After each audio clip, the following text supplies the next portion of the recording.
Yeah, I was like, I don't know, you guys can do whatever you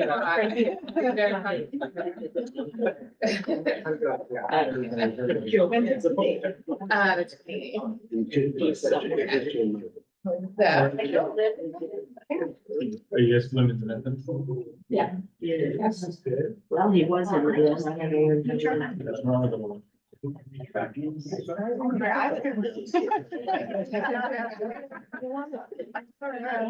A lot of what I would do. Let's do it. It's like, It really is. yeah.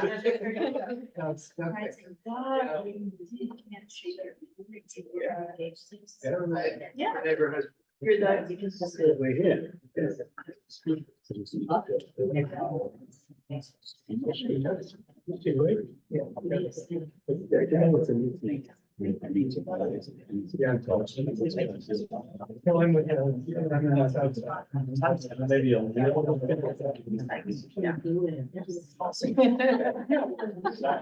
Maybe a little bit. I do, but not well. Right there. I know, it's good that you don't need me, right? Yes. No, I don't. So, I was.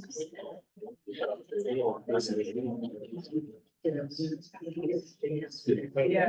There's the- Yeah.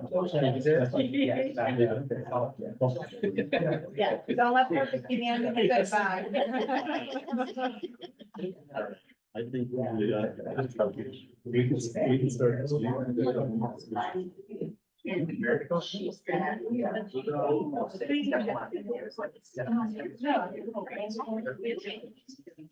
No, but she knows. But you're so on it. That's all right. Go.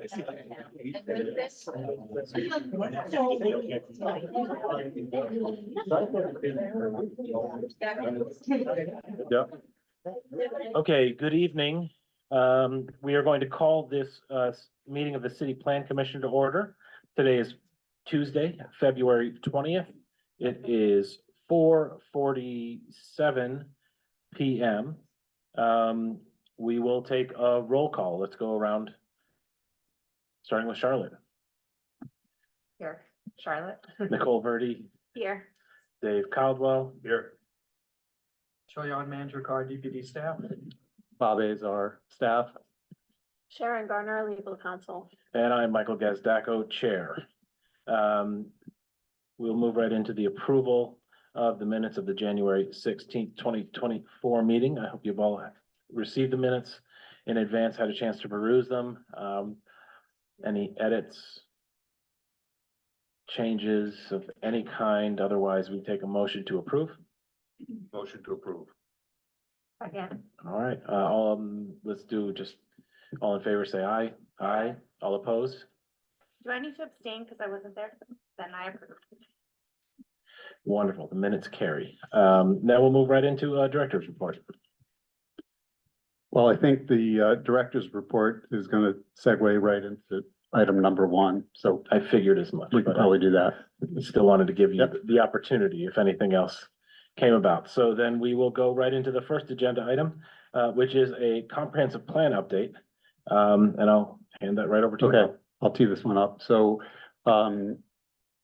as you know, we have been working for many months now on the comprehensive plan on the community engagement portion, and now we're into the period where we're drafting the report. And what we would like to do today is to give you sort of a very big picture, what we're calling a growth strategy for the city. This is essentially a map that in very general terms talks about growth and where we want to see it and somewhat about the character of that growth. What's important to understand is that this is not the future land use map. That is a more detailed map that becomes the basis of the zoning map and the zoning ordinance. The future land use map is much more again detailed and binding on our land use policy and our zoning ordinance. But this growth strategy is sort of the first cut of talking about growth. We have something similar to it in the existing plan. We call it areas of stability and change. This is very similar to that, but with a little bit more detail.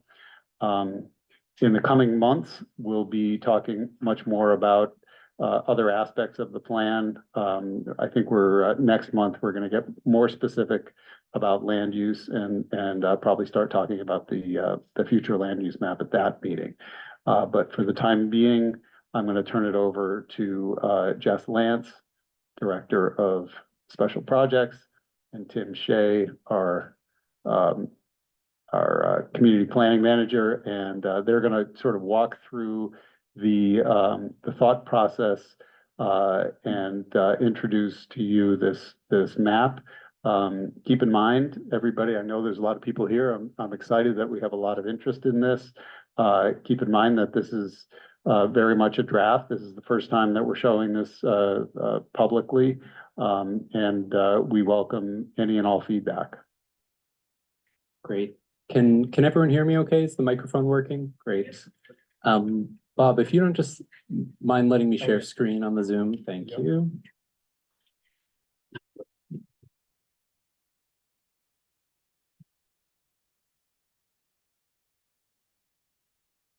Great.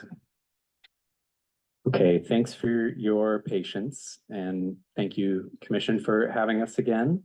We're excited to talk about the next steps of the comprehensive plan update. One moment here.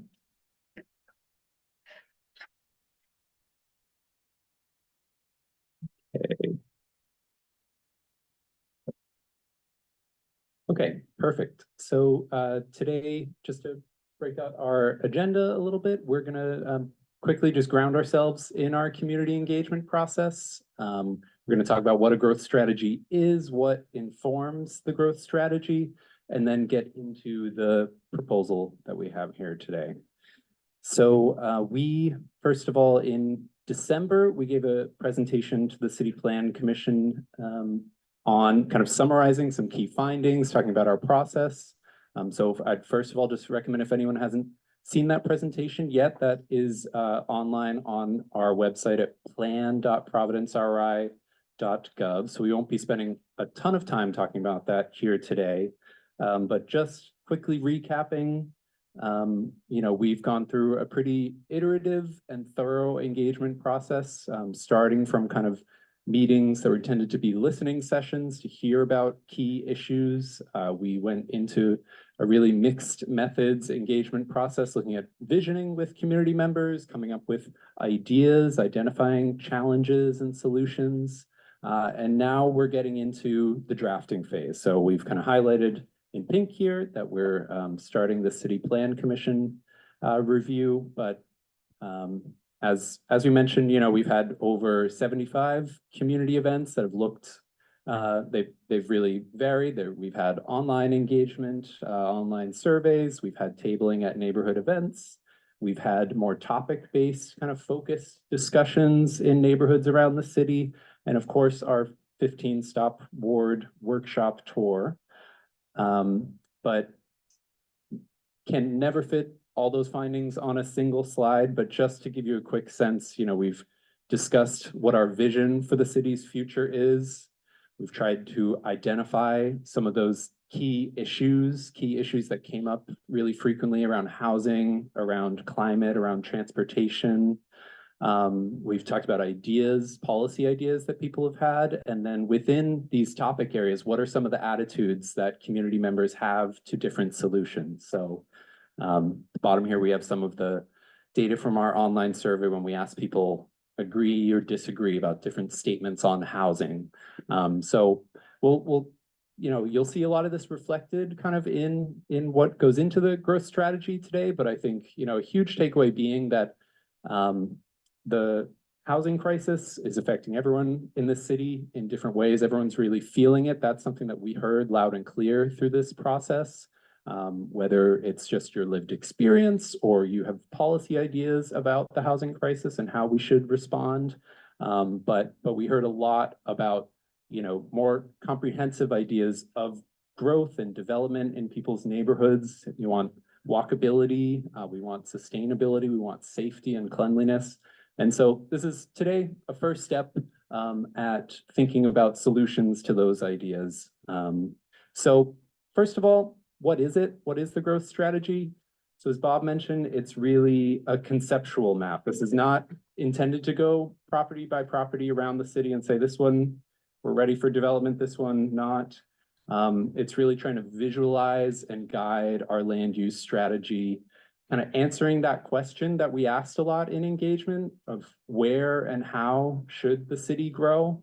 And it's going to be implemented in the future land use map, but it's also implemented in different objectives and strategies that you'll find across chapters within the comp plan, whether it's sustainability related, housing, could be parks, open space related, but this is kind of roughly what it is. So in 2014, our current comprehensive plan, you could think of the map, the growth and stability map, as kind of our growth strategy. So we asked where and how should we grow? And kind of the takeaway was that we want our neighborhoods to remain stable, but we'd like to encourage growth in downtown, in post-industrial areas, in some of those commercial corridors, but kind of keep neighborhoods stable. And that was then translated to changes in land use, new strategies that were implemented. And today we're going to try and take another bite at that apple 10 years later. So what informs the growth strategy? It is a lot of things. It's really kind of, our team has done a lot of data analysis on population growth and change, a lot of analysis on development that's happened in the city in the last decade. We have our engagement findings where people talk about their lived experience of how their neighborhood has changed and how that might not necessarily be reflected in data, but is a little more nuanced. And of course, we're always looking at best practices in planning and development, not just in Providence, but around the country. So on topics like density, transit-oriented development, we've pulled out in particular. And then, of course, we're also looking at what exists in the city today, what's in the built environment. So here, this is going to be a little hard to see, but I'm just pointing to a few examples. So here, is a map looking at population growth across neighborhoods in the city, which takeaway is that there's been significant population growth across the city. We've looked at where are new units being added across the city. So these are all projects that came to the City Plan Commission from 2014 to 2024 and where they're located. We've done some analysis looking at amenities within neighborhoods, looking at how walkable neighborhoods are, where transit service is available, and trying to get a sense of if you made more of an index of that, how do we define what neighborhoods we consider walkable, what neighborhoods do we not consider walkable, where should we try and encourage maybe more density that aligns with good transit service and walkability. And then lastly, just this on the existing built environment. So, we've done some analysis looking at what is allowed in our zoning versus what exists in real life in the city. So one little map here, this is just looking at some of our R2 zones and seeing what the built environment actually looks like in those zones. And we find here and in other zones of the city that there's actually, you might find a lot of 3 families in your R2 zone or even more. And that's not just your R2, that's just one example, but the built environment doesn't always match up with what it's zoned for. So I feel like I'm really drawing this out here before we get to the visual, but just to mention, not everything can be visualized in this concept map. So there's a lot that we're looking at, a lot that really came from community engagement that will be addressed in strategies within the plan, things that kind of moderate growth to in line with best practices, in line with what input we've received. So, things around how we regulate the actual height and scale, the building envelope of new development, design standards and guidelines. This is something we've heard loud and clear. If we're gonna encourage more development in the city, if we need to hold people to a higher standard. We've heard that loud and clear. We're going to be looking at proposals there. student housing and short-term rentals, two issues that come up really acutely in certain neighborhoods where it's really affected both quality of life, but also the rental market in those neighborhoods. Climate resilience, so this is one especially when we're looking at where we're seeing more repeat flooding incidents, where there's really over paving that's causing kind of nuisance flooding in streets.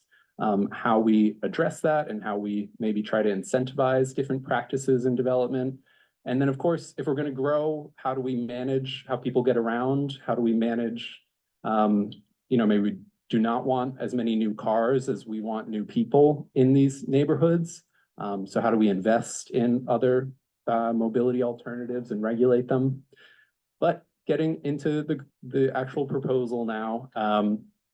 So first of all, we've broken out the scales of growth in this map in kind of a few degrees. So we have, this looks like a lot of text now, it'll all be a little clearer in a moment, but we've broken out kind of our priority growth areas, our enhanced growth areas, which up to feedback if people think these terms don't quite capture it, and our managed growth areas. So priority growth areas, we're defining as really high amenity areas with the best transit service, the best mobility options where we want to encourage large scale, dense, mixed use development.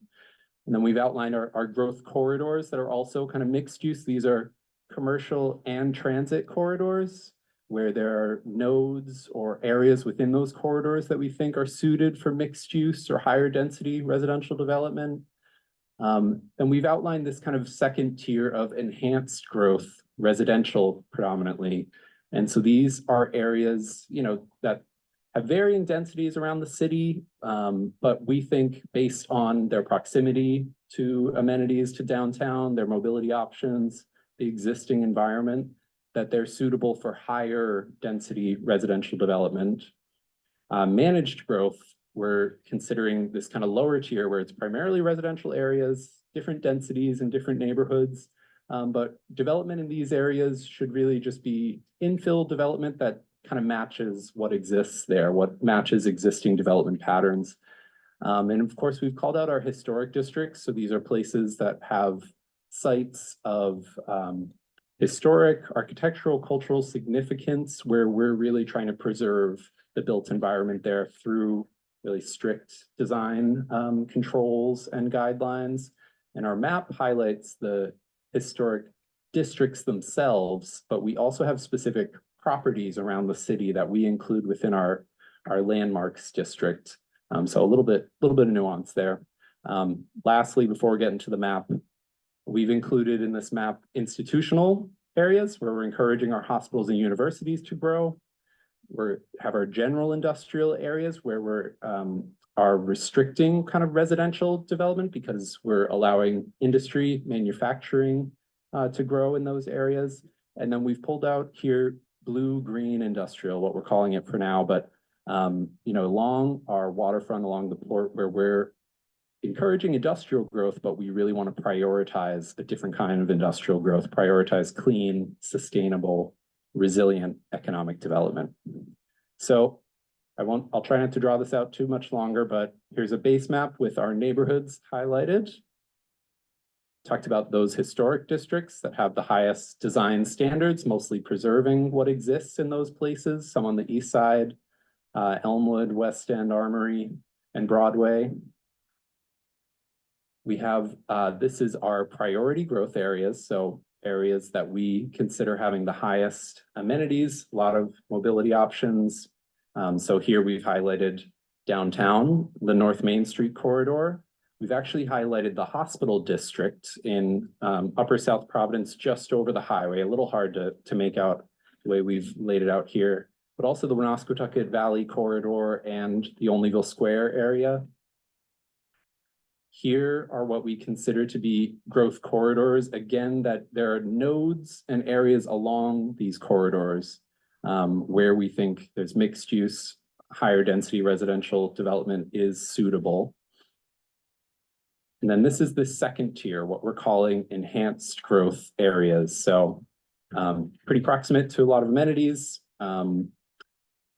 good mobility options. And here we think, there's already prevalence of high density housing. So here we think it's suitable for higher density residential development. So here we've outlined this kind of inner urban ring of neighborhoods essentially. So Federal Hill, pieces of the West End, parts of Upper South Providence, parts of Smith Hill, and then pieces here of Fox Point, College Hill, and then kind of that pieces of the Angel Waterman corridor. You'll see there's a blank there that gets filled in a moment, but managed growth areas, again, this is primarily residential areas, the rest of the city, development in line with what exists today. We've highlighted institutional zones, so universities and hospitals. And then these are some of our areas for industry, areas that should be without residential development, again, highlighting that waterfront port area where we're trying to encourage more sustainable, cleaner industry. And that is the map. So we can talk through, obviously have some, I'm sure you'll have some comments and questions. Just briefly on next steps, Bob mentioned we have a presentation in March at the City Plan Commission meeting. Then later on, we will be publishing the draft plan, presenting it to CPC. We're planning a series of neighborhood feedback events. For the audible groan that I might have heard there, we're going to do kind of five drop-in events at community spaces. Look, we're in discussions with libraries right now to spend kind of a whole afternoon, evening, north, east, southwest, central, where we can put out a lot of these proposals, put out our summary of engagement, and people can come and comment, say what they think was captured, wasn't, and then we'll have that public hearing with the City Plan Commission before it's handed over to the City Council. Okay, thank you very much. Thank you. Thank you, Tim and Jess, both of you. Again, I applaud your efforts, and I appreciate the way you break it down and convey it to us so eloquently.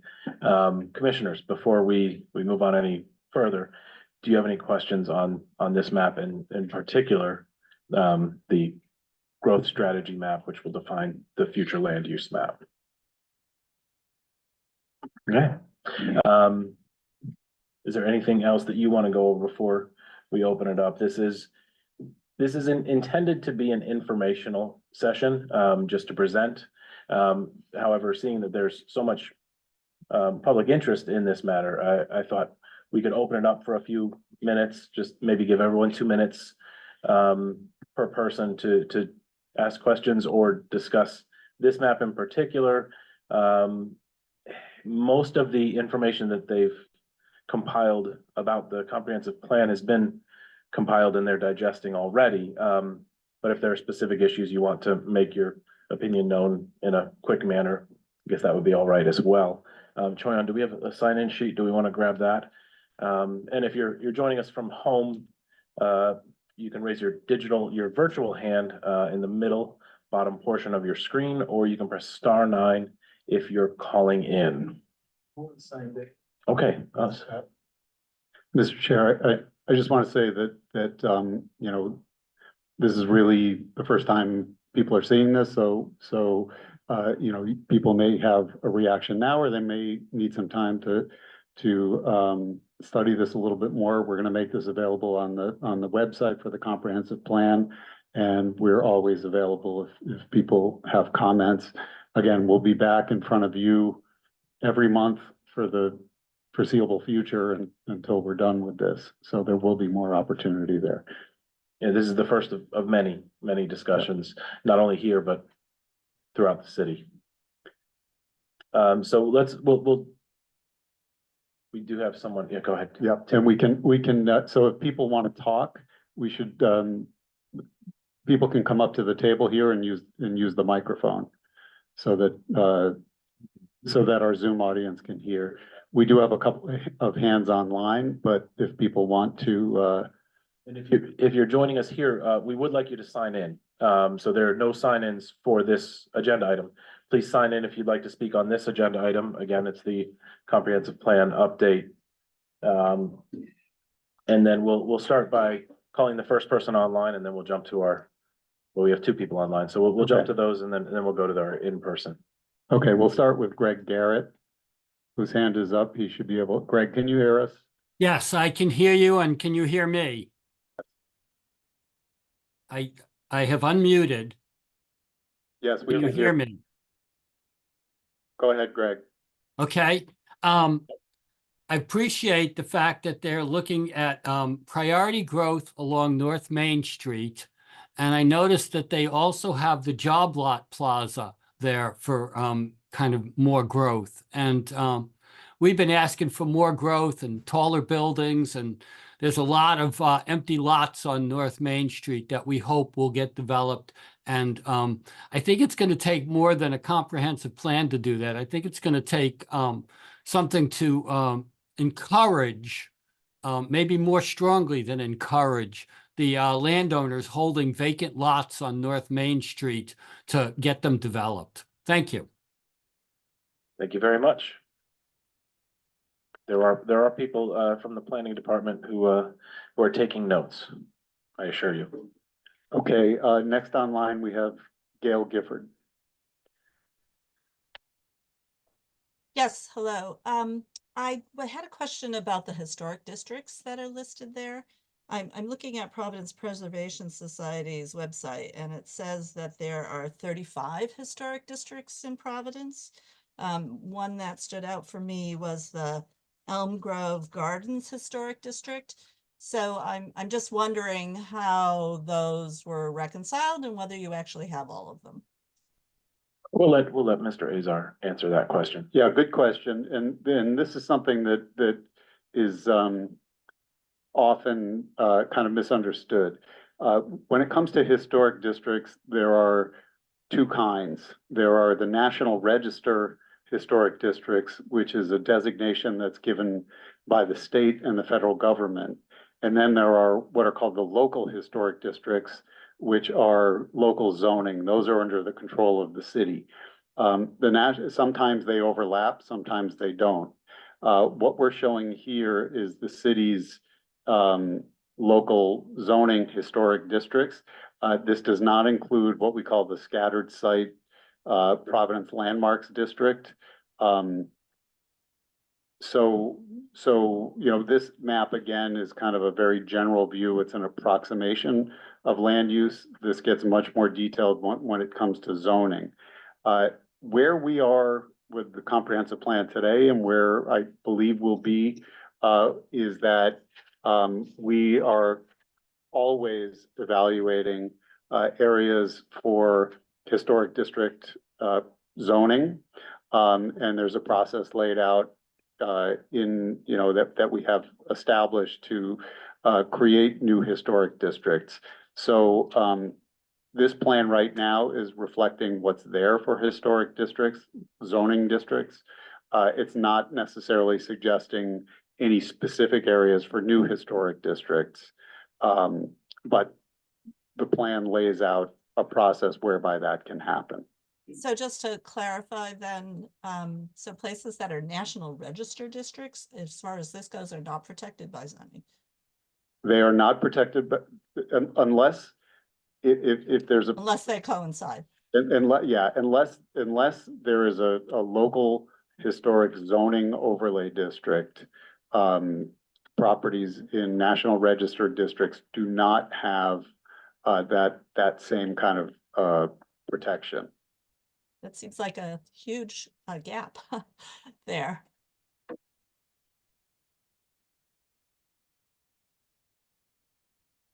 Okay, thank you very much. We're gonna go to the sign-in sheet, which I have up here. So if you haven't signed in already, we'll call you up afterwards. We're gonna do, we'll go to Doug first. You were the first one to sign in.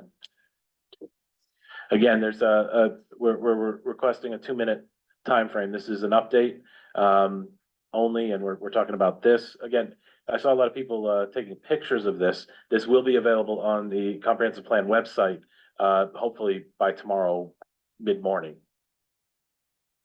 Thank you, Doug. Victor, can you hear me? Yes, Because I yes, sir. can't hear whether it's. Yep, we can working hear out. you. It's First of all, I want to thank Planning and Development for doing this work and bringing this forward. There are so many people that have been involved in this process along the way. And many of us feel like our voices continued to be needed to be heard. When I sit from this perspective, I am just amazed by how many people are here. And I'm wondering if Planning and Development or CPC is interested in the demographics of the people who came. How many people are neighborhood leaders? How many people are residents? How many people are developers? How many people come from different areas of the city? I kind of feel like there's information here that you don't necessarily know unless that's asked. And I also want to thank you for using your microphones because it's very helpful for me sitting in the back, 75 years old, to be able to hear the proceedings anyway, so. No, we appreciate that. We also have to use them because there are people joining us from home who won't be able to hear us unless we Right. speak into them as well. Perfect. So my question is, are you interested in knowing who the audience is today? Well, I think I know everybody in the audience, and I think I have a pretty good sense of, I don't know if it's demographics necessarily, but it's a fair point. I would say that the people in this room are fairly representative of the people who come to public meetings in the city, including those of the City Plan Commission. Yeah, you're definitely frequent flyers to this board. And we appreciate you coming because you make your voices heard. So yes. And I wonder, thank you for that, and I wonder how many of us actually know each other. So that's another piece of the puzzle. Thank you so Are you much. offering to have like a CPC fans mixer? Am I offering a mixer? It was a joke. Thank you. Thank you. All right, Sharon Steele.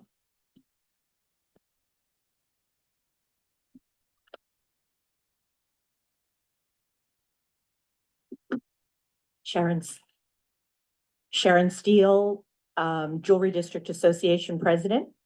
I'd like to second what Doug said. It would be very easy for you to leave some paper there and have all of us sign in, because I think we would like to know who's in the audience, because that is also helpful to us. So, gentle suggestion, I think it's important information. My question is for Tim. And that is, you suggested that there is a timeline.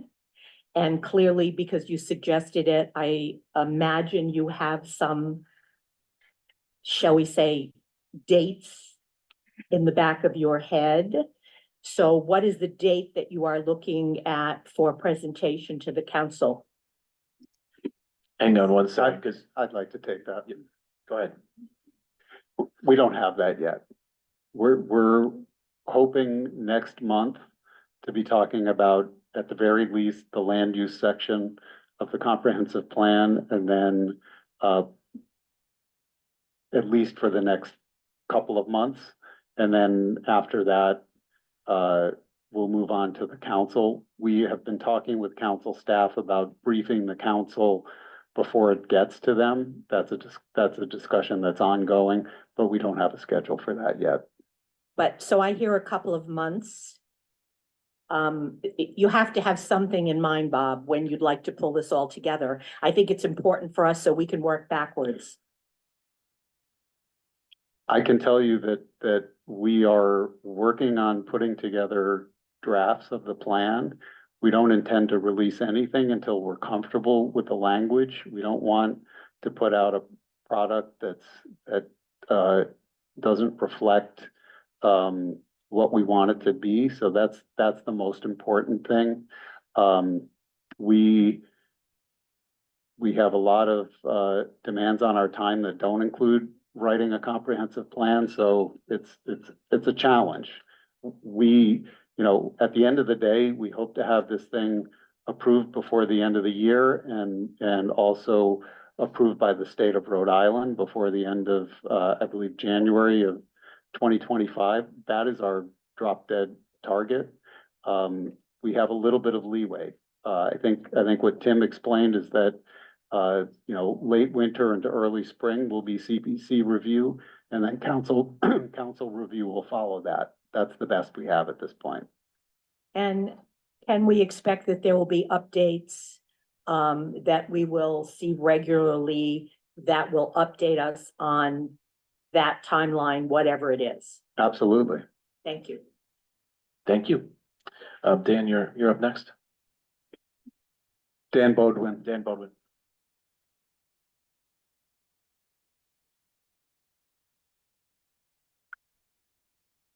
Thank you, Mr. Chairman, members of the commission. My name is Dan Bowden, representing the Mile of History Association.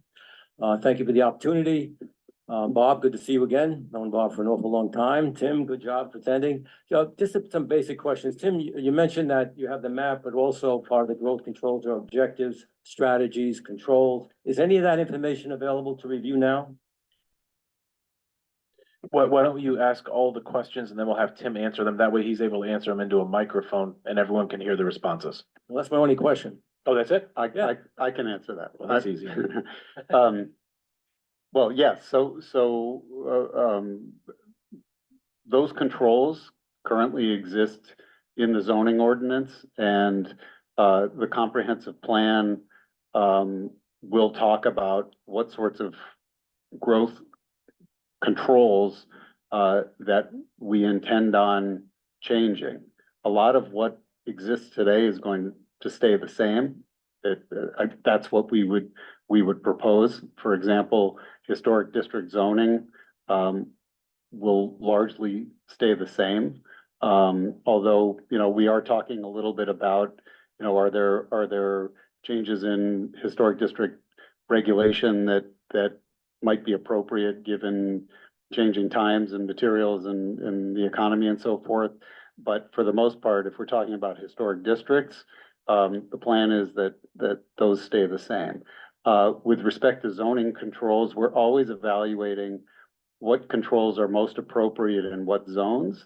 And in some places, there may be some opportunity to loosen restrictions on density and parking and things like that in order to increase housing. In other areas, especially these sort of beige areas that we're calling managed growth or in the historic districts, we think that the regulations will largely stay the same in order to allow for infill development that is at a scale that is consistent with what's already there. Okay. Thank you. How about goals and objectives that go with the growth plan? You have the map, and there'll be a series of goals and objectives. Have any of that been drafted out and available? Not yet. Not yet. This is what you see is what's there, plus the descriptions that Tim read out. Okay. Yeah, Thank you. this is the first that we've seen any of the actual materials that they're compiling for production into the comprehensive plan. So this is the first document. Okay. Thank you. Aaron Hill.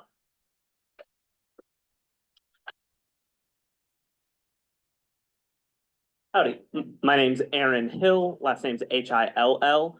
I'm here representing the Providence Urbanist Network. I'm a ward coordinator for City Ward 10, where I'm a resident down in Washington Park. And I just a couple points I wanted to raise here as we think about this. I want to commend the planning department for the areas of enhanced growth, priority growth, and growth corridors that I think recognize both the housing needs and the environmental needs that have to be tackled by continued dense and mixed use development. And I just want to applaud, seeing that reflected from the comments we got from the tour of the city council wards, where that is the voice I heard speaking as well.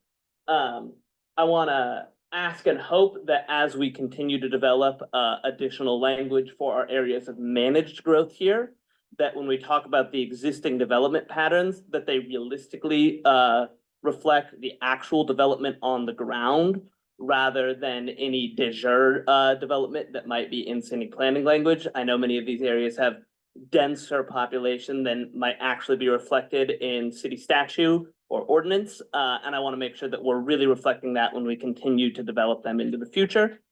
As for the note about who's represented on the meeting, my only thing that I would like to contribute to that discussion is that this meeting does start at 4:45.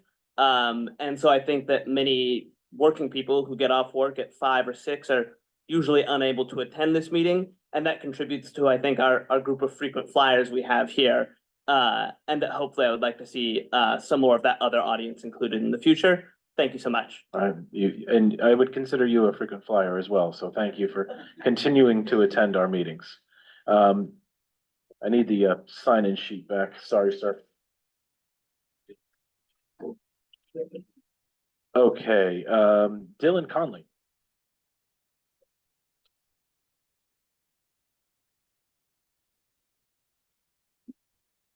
Thank you, Mr. Chairman.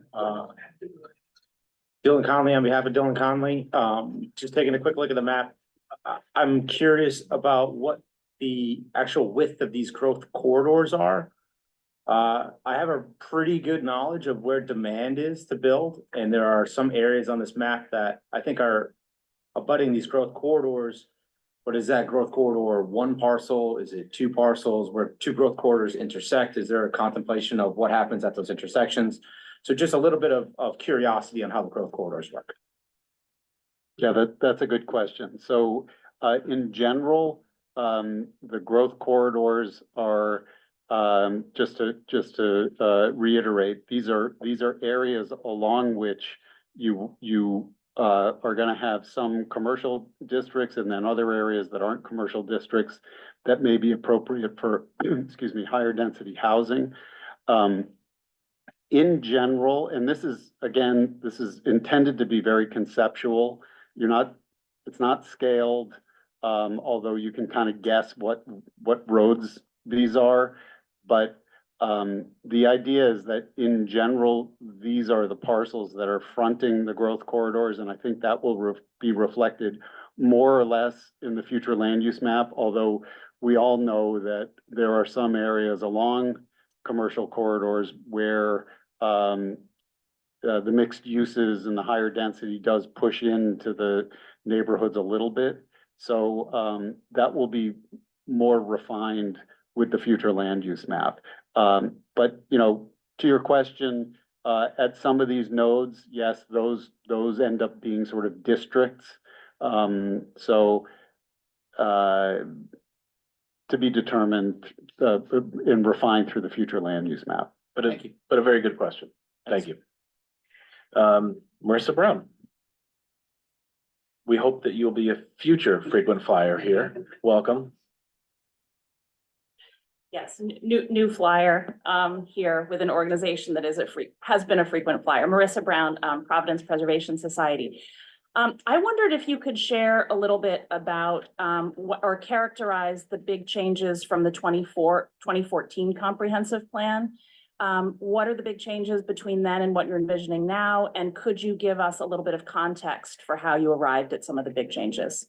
Specifically to the growth strategy? Yes. Yeah. Yes. Yeah, another good question. So this is a little bit more detailed in the sense that well, similarities. We're showing areas of stability. Those would be the historic districts and the managed growth areas. We're also showing areas of intensive growth that would be like downtown and valley and so forth. Those appear on the existing map of stability and change.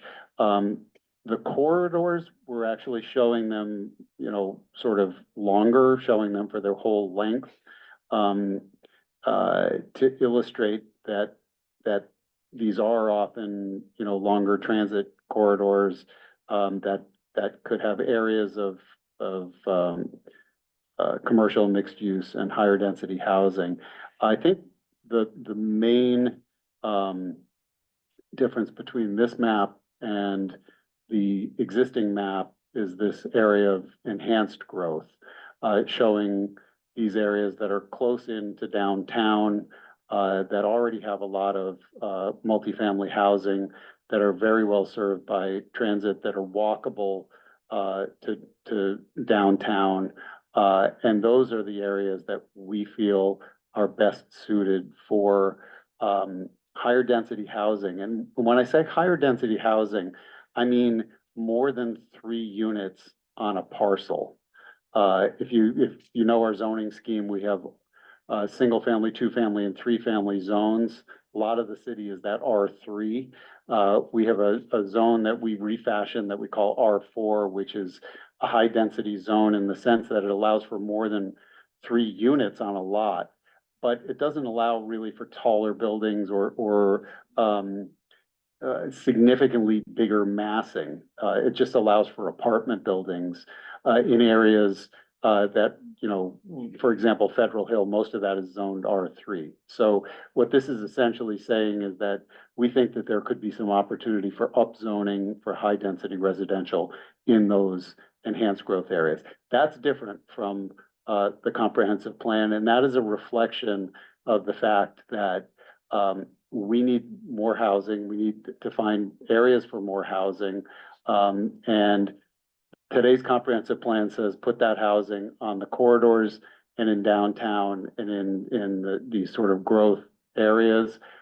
This is saying there are also some existing residential areas that we think would be appropriate for higher density housing.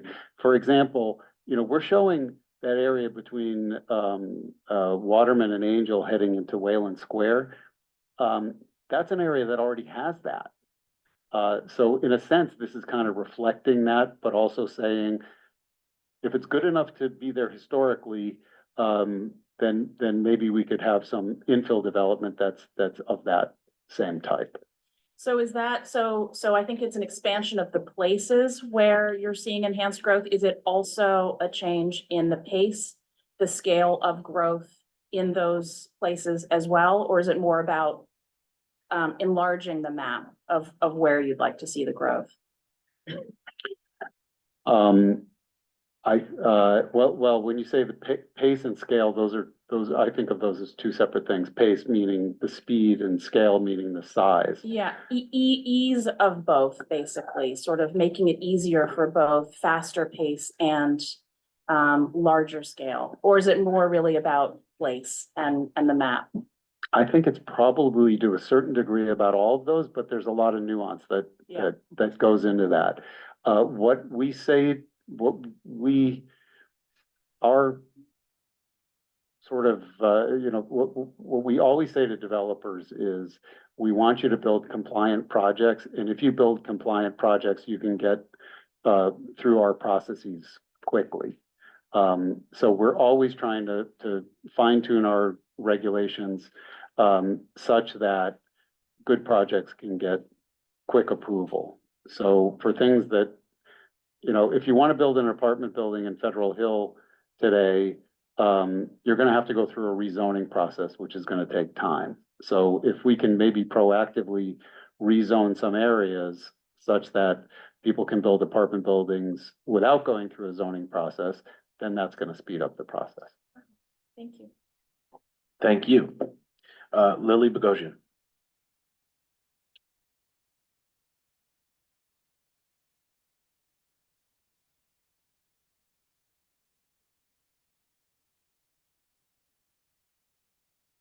Thank you.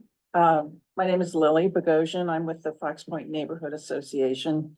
I'm the president. I want to echo the questions that Marissa asked and say that I am thinking about the bigger picture of things. And it appears to me that much of the density that is proposed within this plan, and I want to thank Tim for the good work he's done. Can you talk into the microphone a little bit more? Thank you. Yeah, People are having trouble hearing you in the I back. can, okay, there we go. Perfect. The question that I have is, it appears that density is taking place in the areas where we are already stable zones. And I know that stability is considered an important factor in the decisions that you make with regard to how things are developed. And so, because there does not appear to be very good transit opportunity in those areas, I'm wondering how you can accommodate greater density in these areas that are already very full and vibrant, and still build these huge buildings and not provide the transit that we need for them. It's a dilemma, I know. And I don't think you've really solved it because, as you've said many times in previous meetings, you're not in charge of transportation. But I sort of feel like I don't sort of feel, it appears to me that the cart is often put before the horse. And in this case, I fear that the ability to actually use this plan in the way that it is intended, as was the 2014 plan, which I think is a very good plan, and I think I'm sure you're attempting to improve it. I don't really see the benefit of it if we're not addressing the issue of where this density should go, as in places where there are empty parking lots, and instead in this very thick area where there is already a great deal of housing. So that is a question. Can you, when you say this very thick area, which area are you talking about? I'm talking about the corridor where you're in downtown and you're over to College Hill and you're down in Fox Point. That's an area that is very, dense already. So just to be clear, College Hill, and these colors aren't showing up really well on the screen, but where it says College Hill, that's a historic district. That's kind of a purplish shape. Right. And then there's kind of the institutional zone. It's the dark blue, which looks kind of black downtown, and then that other blue color, sort of Federal Hill, Smith Hill. I would take issue with that point that there isn't very good transit. I'd say there's the best transit in the state. In walkable distance to pretty much anywhere in that blue area, including the train station in downtown. In the blue area, Yeah, but not the federal. purple. Unless we're having a color blindness issue. Well, which ones are you looking at as purple? Are you looking at the historic district as Downtown. purple? Or The downtown. Downtown. That large. So kidney-like. there are a lot of parking lots in downtown that we think should be developed. And where better than downtown Providence and all of Rhode Island to have high density transit proximate development. I think what I'm attempting to get at is, and it was addressed to some degree by the other neighborhood leaders, is that in spite of our attempt to communicate with one another and with you, it appears that these plans, which are very good, I think the 14 plan is a very good plan. I'm not confident that in fact they take place on behalf of the communities, that they address the issues like transportation and density in a way that is in fact representative of what the community desires. That's just my opinion. It's not really a question, I suppose. So thank you for your time. Thank you. Again, we're trying to keep these comments to around 2 minutes per person. Nina Markov, you're next. That pass. Okay, passing. Brian Michi.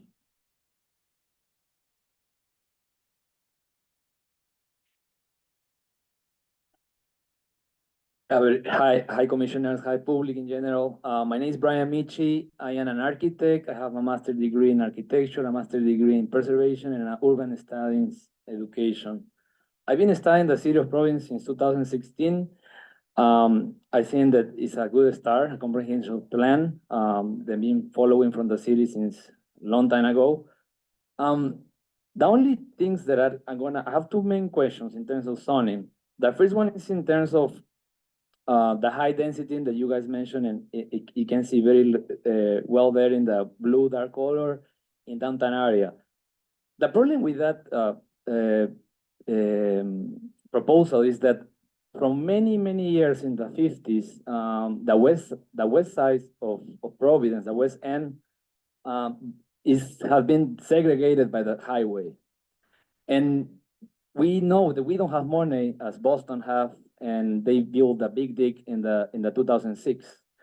But I think the city should be talking with the federal government to fix the problem that they created in the 50s, which is segregating two big sides of the city in two.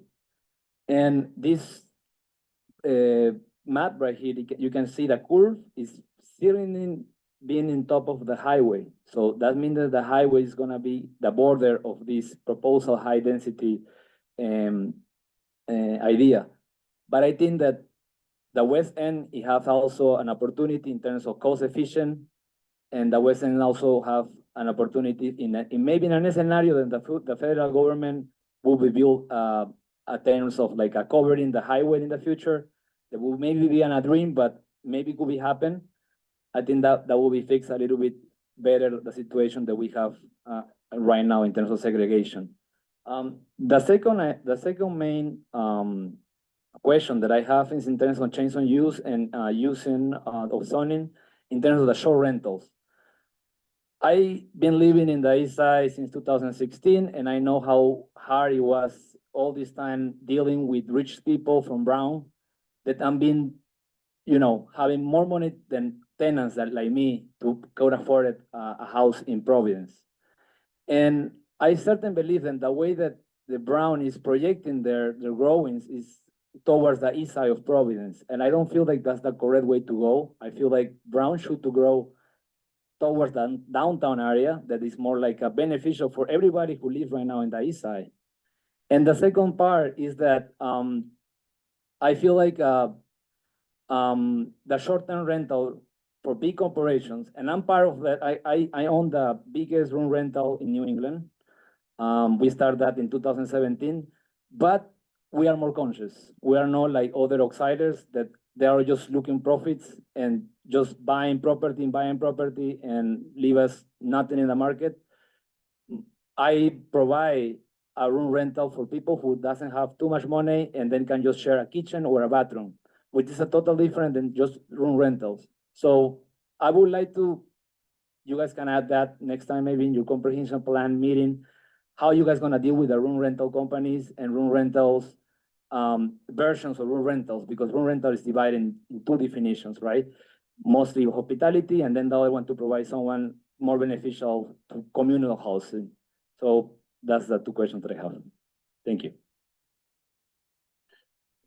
Thank you. I can say you're not the first, and you won't be the last to talk about covering the highways. I'm just quite certain of that, but do you want to speak to any of those, Bob? No, I think, these are definitely things that we think a lot about. Leave it at that. Yeah, agreed. Thank you very much. You're welcome. Vincent Bonanno.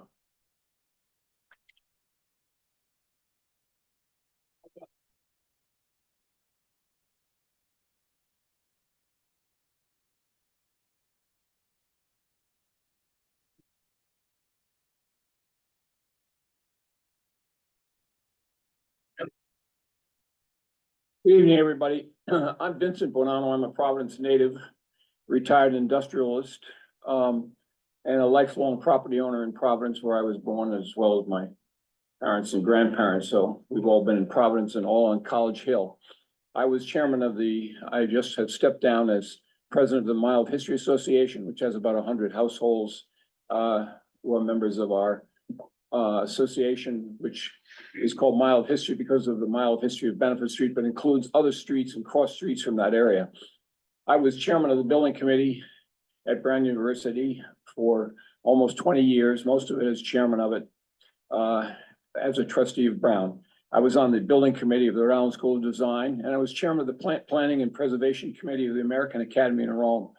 That's a 8-acre campus, which is the biggest non-governmental installation in Italy of a cultural institution located in that country. So I've spent a lot of time in architectural review and so forth. So pardon me for bragging, but I don't have the credentials like our last speaker, who I thought was excellent, and really has those academic credentials. I just want to bring one point that I've learned about coming back here and listening in on some of these meetings, both at the I-195 Commission and the Plant Committee. I don't have the deep experience many in this room with frequent flyers who've been listening to these for years. So I'm giving you the impressions of a relative newcomer, and apologize for my innocence of the reality of it. I see almost no connection at all between the deliberations of committees like the City Plan Commission or the I-195, between that and public commentary. Public commentary seems to be a kind of check the box thing where people get up and talk 3 minutes, even if they're allowed to speak for 5 minutes. And this has no relation to anything that is then done. I was at a meeting, listened in at the Wickenden Street, area regarding, that proposed monster building about to be built there at Wickenden Brook Street.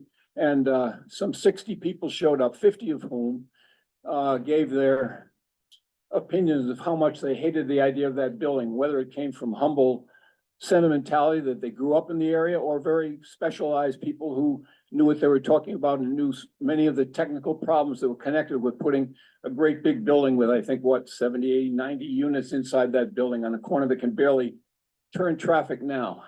What happened at the end of that meeting was then the City Plan Commission met under its very knowledgeable chairman and immediately plunged into, and I thought perhaps that they didn't mean to leave me on television. I said, gee, I'm getting to listen on the open meeting. They mustn't know that I'm here, because they immediately went into the session of what to do to make it possible for the developer. What could we do? What variances can we give? What extra limitations can we give so that this thing can get built? It's like an advisory service for a developer. And so I said, what happened to the 50 people? What happened to the natives? What happened to the merchants? And the idea of community character has been reduced. So what is community? We get that out of the rule the next time community character is very meaningful. In a street like Wickenden Street, it's that you know the hardware man, you know the coffee man, you know the merchants, you know the antique dealers, you know all the people, you know the proportions of the building, you know the dimension of it, you know the humanness of it. If you don't get that, you'll never get it. You'll never get it. If you don't get that there is such a thing as a community feeling in one of the 400-year-old city in America with its diminishing thing. Brown knocked down 30 buildings. That was since I got off there in the last 20 years, knocked down 20 19th century buildings. Have you read Jane Jacobs? Do you have any sense of what the humanness of cities means and what that character is? Others are going for 4 or 5 minutes. May I have another minute or two? Well, I'd ask you to keep it to what we're discussing Well, I here am today. discussing it because I'm saying there's a great disconnect between public comment and what happens in these things. There'll be comment. I just read Joe Mulligan, the new man. Are you here today, Joe? There you are. I found it stirring when you said the foundation of the comprehensive plan will come from the people of Rhode Island. I take you at your word, and you worked in Boston and been in this and have great credentials in it. Is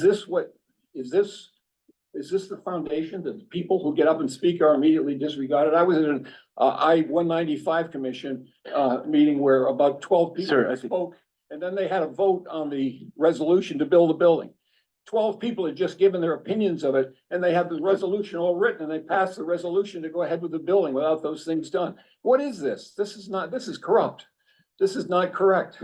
It should, no one is being listened to. Okay, What's the connection between when you say that something is corrupt, I'm gonna stop you there. People wanted to speak. Why isn't that ever commented about? I'm gonna stop you right there, sir. To the BFF, which is the people who get you variances, to hear that if you want to get a building built, you better be really in compliance. I don't think that's what's going on Brook Street. I think Thayer Street or you've any made other your streets. point, And sir. I think it's a real matter of conscience. I know you want me to leave. I will in about 30 seconds. But the disconnect between public passions and belief in their city, human consideration, scale, massing, humanity. These things are neglected. We are in a period of a very and we can have density. There's lots of room for growth here. I'm not anti-growth. I'm not a preservation killer that can always look at old buildings. This is about the humanity of this 400-year-old city. We have, and who is really we have somebody online. Thank you very much. And I don't know if there's anybody else. There was one other person who didn't get a chance to sign in here in person, I believe. There's, yeah, it was you in the yellow, ma'am, if you want to come up next. And then afterwards, no, you can come up now. And if you're wanting to speak, why don't you just start a line over here? Again, we'd ask you, to keep your comments to what we're discussing today, and then keep them to 2 minutes so that you give respect to everyone else that's here today, so that they can also speak on behalf of their items. Ma'am. Thank you so much. My name's Roz Restigian. I've been living in my house on Benefit Street for 72 years. And last time I was here, I bragged that I'm the longest family-owned how, ownership of houses on Benefit Street. So that puts me in a little position of, I don't know, experience.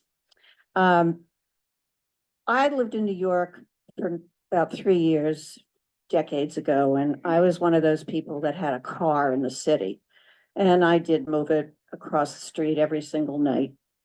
And one of the reasons I moved back to Providence, and I had a clear-cut decision to make, was that I had a driveway and I had the ability to live a life of almost suburban convenience within the confines of a city.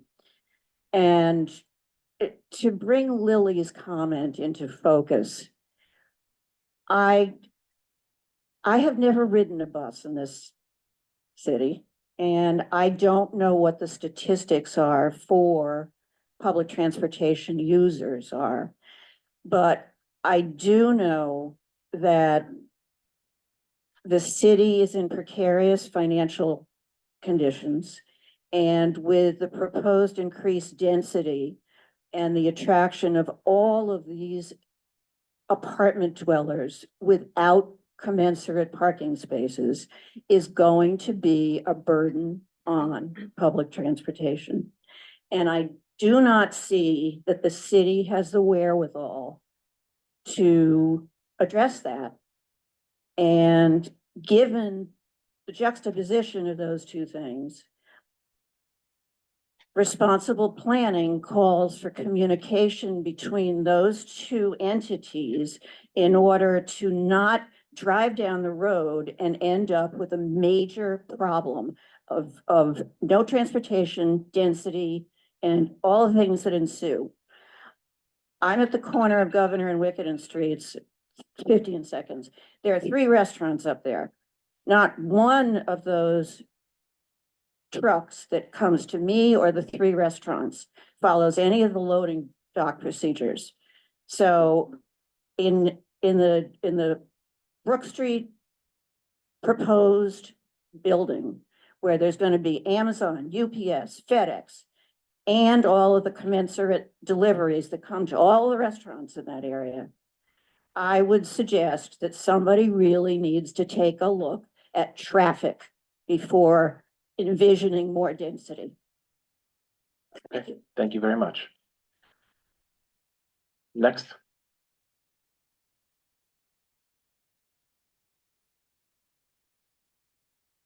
Good evening. Thank you, commissioners. Good evening. My name is Liz Moran. I am the president of Mile of History Association, obviously very interested in the history of Providence.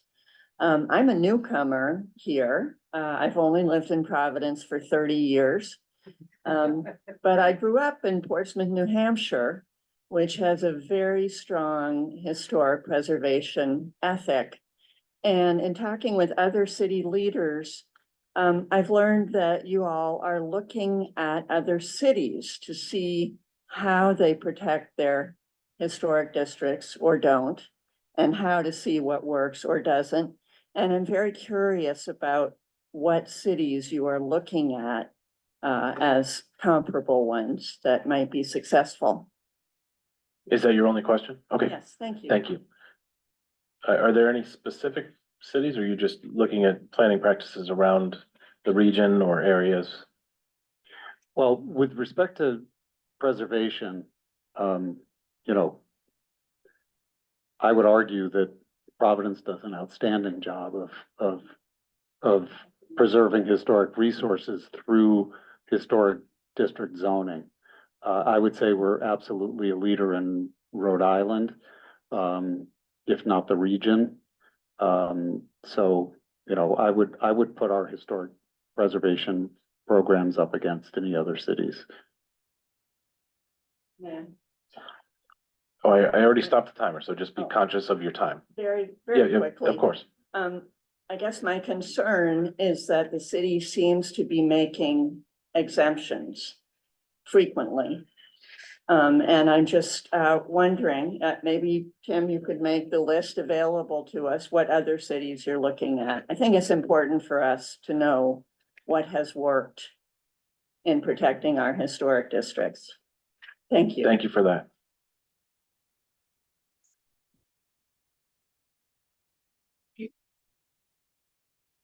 Hello.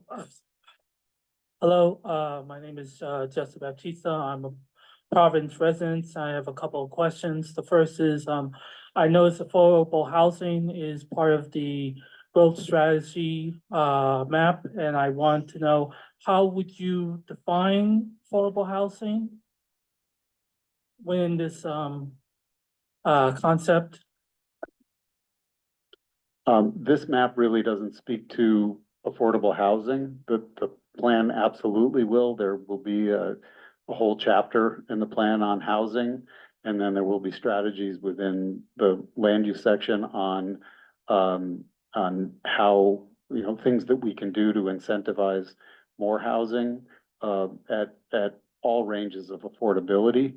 With respect to affordable housing, we typically define that as housing that is deed restricted and subsidized and affordable to households making below a certain point of area median income. Usually that's 80% or below. Some people define it as 100% or below, or even 120% or below. So that's, we use those standard rules of thumb when we refer to affordability. Okay, and my second question is, would homeless shelters, new homeless shelters be factored into housing?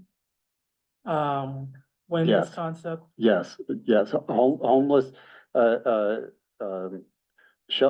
in every kind of housing is considered within the comprehensive plan, and we have strategies for housing across the board, and we will have enhanced strategies in the comprehensive plan in the coming months. I only ask because the homeless are a big part of the housing crisis, and I know people think that, you know, a lot of the answer is a lot of mixed use residential developments. But, you know, you build too many of those, it doesn't provide enough space for the homeless themselves to find places to stay over to keep warm.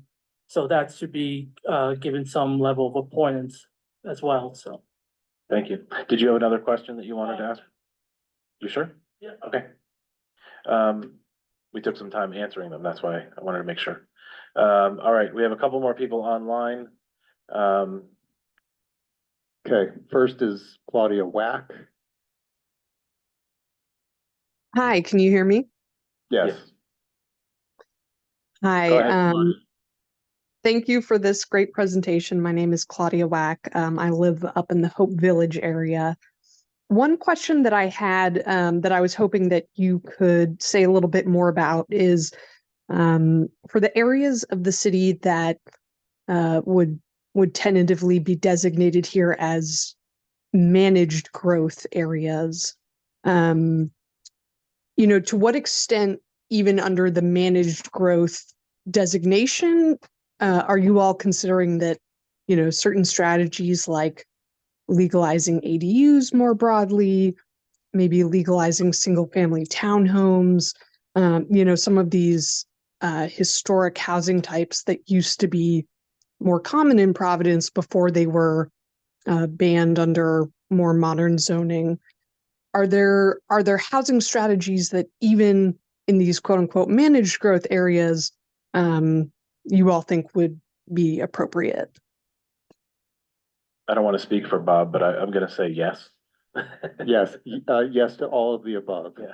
Okay. Yes, we think that we're definitely looking at ADUs, which is something the General Assembly is also looking at.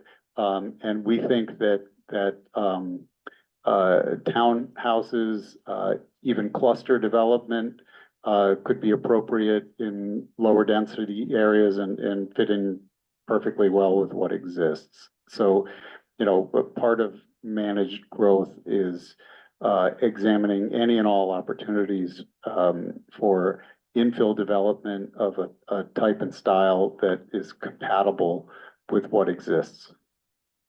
Okay, that's great to hear. So I definitely I look forward to learning about that more because I know one of the visuals that Tim featured earlier, which was really interesting to look at, was where new units have been built in the city recently, and it looked like some areas were hot spots, whereas others had very little activity. And it'd be great to see that more evenly distributed around the city in some respects, as appropriate to the context, so that each neighborhood does a little bit and no neighborhood has to shoulder overly much of the burden. So looking forward to hearing more about that. Thank you. Thank you very much. Okay, we have now, let's see, Ian Saxene. Yes, that's right. Are you able to hear me okay? Yes. I want to, I live in Fox Point on Wickenden Street. I want to thank all of you for your service, and you're definitely not corrupt. And I think you've been models of transparency throughout this process. And so I appreciate that. Yes, I would like to echo the previous comment, and yes, asking about the sort of infill specifically. So is there, is the plan also looking at, yes, changing potentially minimum lot sizes as part of this growth as well, when looking at rezoning?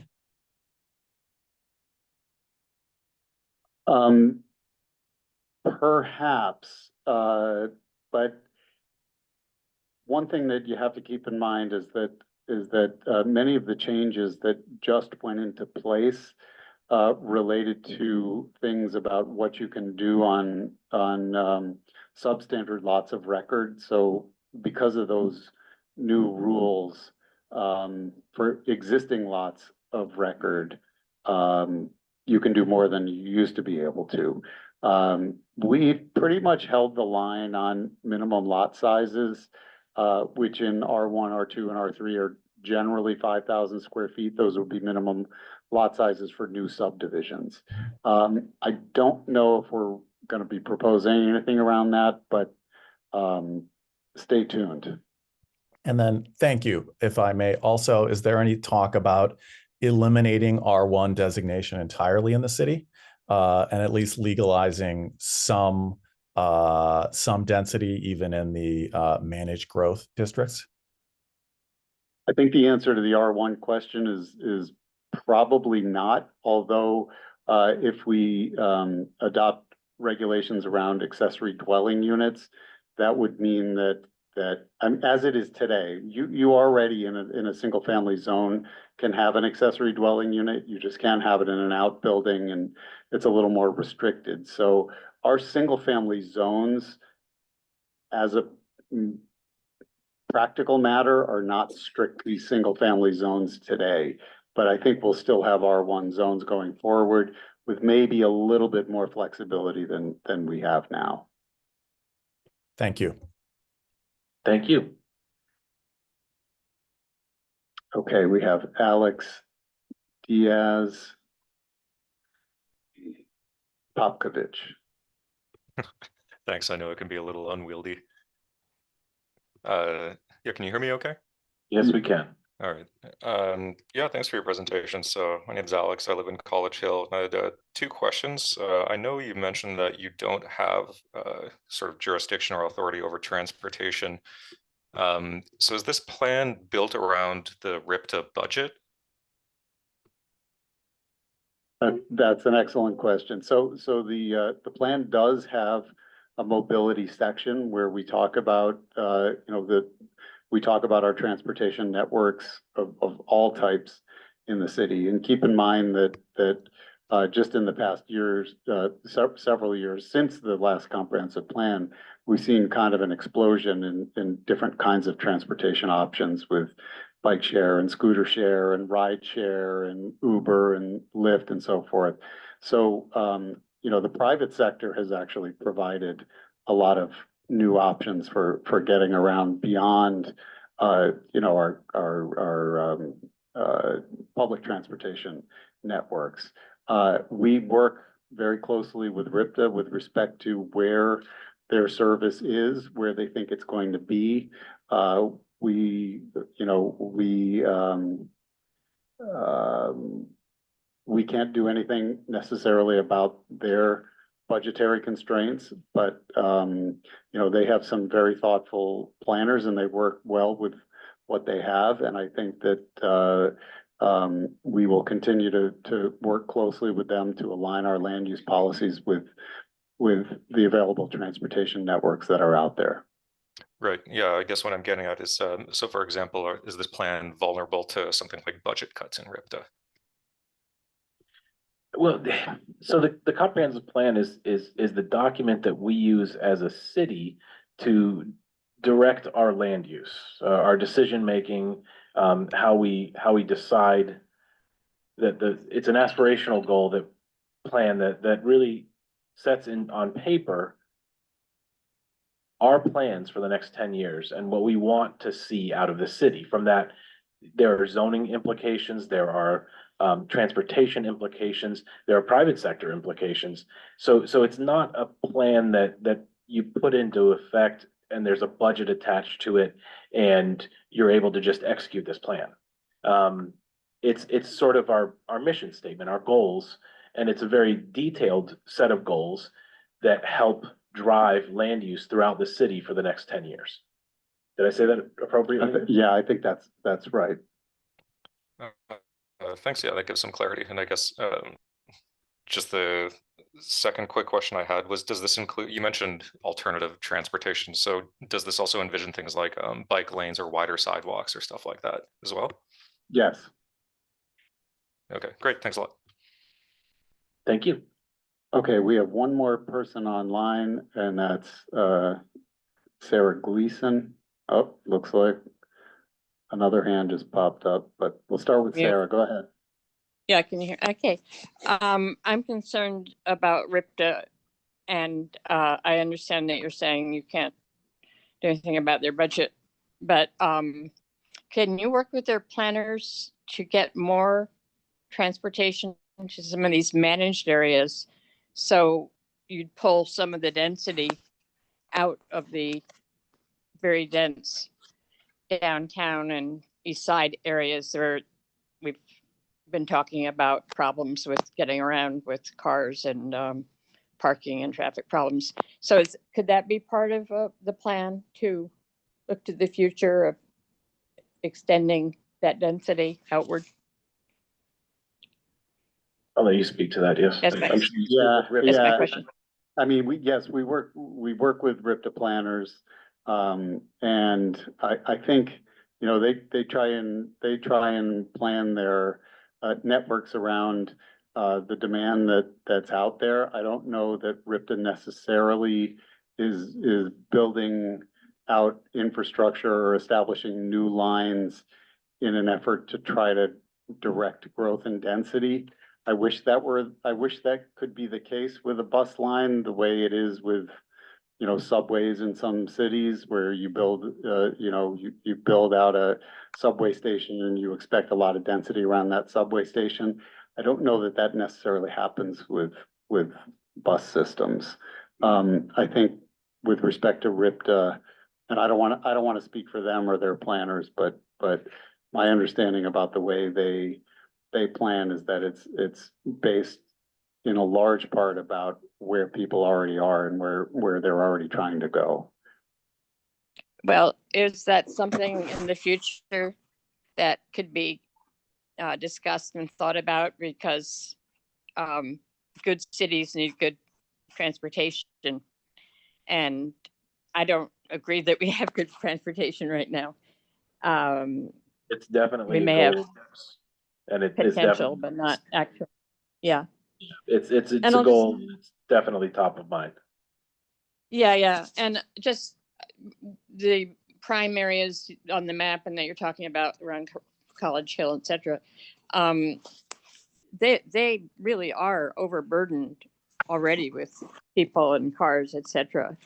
And I don't hear that you're taking that into consideration. I hope you are or will. Yes, definitely. Yeah, okay, that's my There's more, question. there's more nuance that will be presented throughout. This is a broad stroke Okay. picture showing growth areas.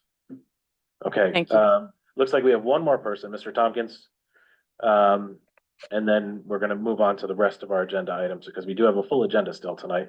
There are many people here waiting for this. This is the first of many discussions on the comprehensive plan as it rolls out. Again, there'll be more discussions with the planning staff. There have been many already about all of the information that's going into the comprehensive plan, but Mr. Tompkins, go right ahead. Thank you. Can you hear me? Yes, sir. I hope the comprehensive plan is able to address why there are decade-long surface parking lots that consume vast amounts of acreage in the city of Providence. It appears that it must be a terrific business to own a surface parking lot in the city of Providence because nobody ever sells them. So maybe some other departments of the city could address this. But I am shocked and dismayed in 2024 in this beautiful city that we all live in, that for decades, there are surface parking lots in prime locations that are never developed. So what one must make the economic analysis that it must be a terrific business to own a surface parking lot, that there's a positive carry. And this is holding back the city of Providence. It makes the city of Providence look like a JB city. And we don't want it to look like a JB city. There should be 20-story apartment buildings in downtown Providence, not surface parking lots. Thank you. Or structured parking below the apartment buildings. Yes, I can say that there'd probably be a few more parking lots if it wasn't for the planning staff in there. They pay close attention to everything that goes on in the city, and there's a lot behind the scenes that you don't see. And I'm thankful they're here doing their job, because the city is in good hands, whether you see it every day or not. All right, with that, we're gonna move into the second agenda item, which is, that your time's up, Mr. Tompkins. The second agenda item, which is a city council referral. It's referral number 3570, 400 to 410 Hope Street. Meow Mix LLC is the applicant or the petitioner on this. This is a referral, a zone change referral. I believe Mr. Garrahy is the attorney. Yeah, let's see,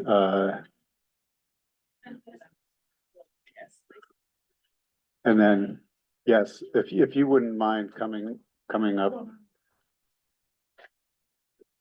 John, I've just promoted you to a panelist. Thank you. I am here. I appreciate it. Great. Counselor. Mr. Chairman, members of the commission. Thank you Actually, very much. if you wouldn't mind, John, just a very brief introduction by staff. Thank you, Bob. I can take this one very quickly. So this particular parcel is something probably a lot of us know. It's the home of City Kitty on 400 to 410 Hope Street. This property is in a 3-family residential zone, and it was allowed by use variance. This is a mixed-use building with a veterinary practice. It had a Montessori school and a couple of residential units. It's a mixed-use project. This would not typically be allowed in the R3 zone. This parcel has had commercial uses on it for decades. We looked back and we found that there are something like 12 variances that have been granted over the years on this parcel. It should not be zoned R3, given the uses there. One of the issues that I understand the owners are having now is they want to expand the vet practice, but it's not allowed because the variance stipulations don't allow that.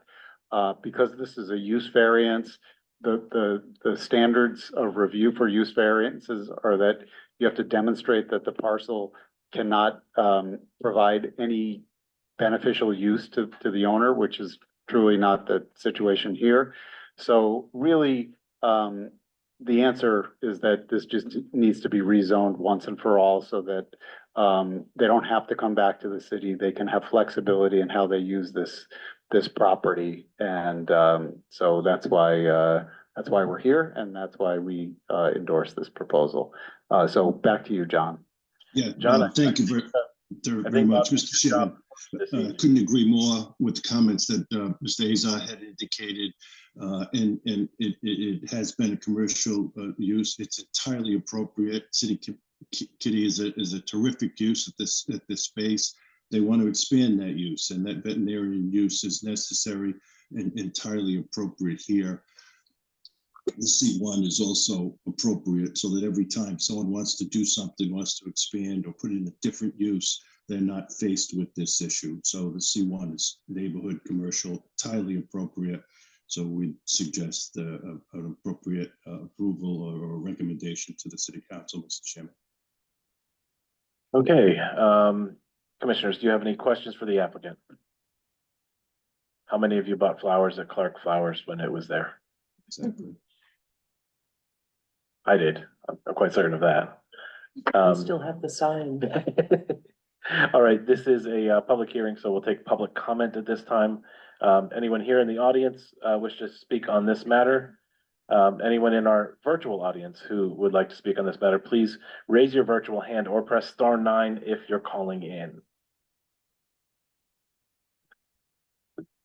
Nobody online. All right, with that, we will close the public comment portion of this agenda item. This is pretty straightforward, commissioners. And with that, I'll make a motion to make a positive recommendation to the city council. All right, we have a motion. Do we have a second? I'll second. All right, we'll go around. We'll do voice votes. Charlotte. Aye. Nicole. Aye. Dave. Aye. And I vote aye. Motion carries. Best of luck at City Council. Thanks Thank you very very much. much. Really Appreciate it. your time. Next agenda item is agenda item number 3. It's a minor subdivision with unified development plan review. This is case number 23-056 UDR. It's 2 Ware Court. Sure, thanks, Mr. Chairman. And this is a site that the commission is familiar with as the applicant was before us last month. And you had requested that the applicant continue the item in order to present for some changes to the plan that you had wanted to see. So the applicant's here and they can walk us through the subdivision as well as tell us about the conformance with criteria for granting the variance and the changes that have been made to the plan. Dylan, do you need me to? Peter Friedrichs is Peter. available. Okay, I'll make him a panelist.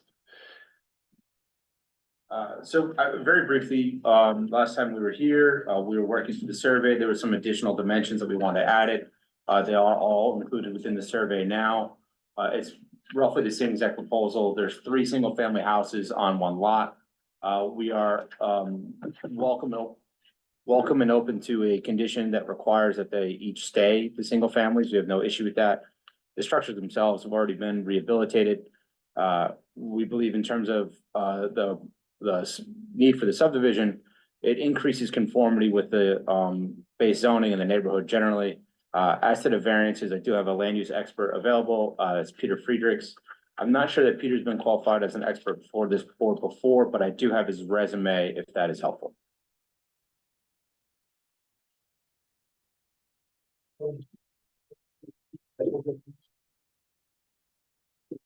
Mr. Chair, I know Mr. Friedrichs has testified and I'm aware that he's worked for many years as a planner and as an architect. Yeah, I as well know, and I'm willing to accept him as an expert in the field of planning and land use.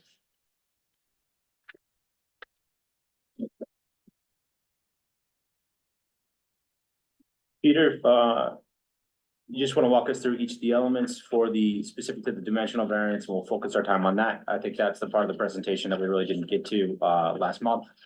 And I think we have the additional information we need in the survey in order to walk through that. Sure, and thank you for having me. Again, my name is Peter Friedrichs. I reside at 150 Bridgham Street in Providence.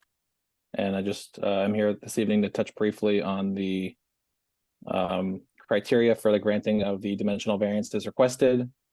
There are 3 criteria and then the general requirement that hardship be met. The standard for hardship is that the hardship amounts to more than a mere inconvenience. And what I see here is there are essentially 3 single-family homes that have been here for decades, and for whatever reason they are on one lot. That has made the properties difficult, and allowing the variances, allowing the subdivision will allow properties that can enter the primary owner-occupant FHA housing market, and that provides great opportunity to everyone. It grants home buyers the opportunity to achieve the American dream.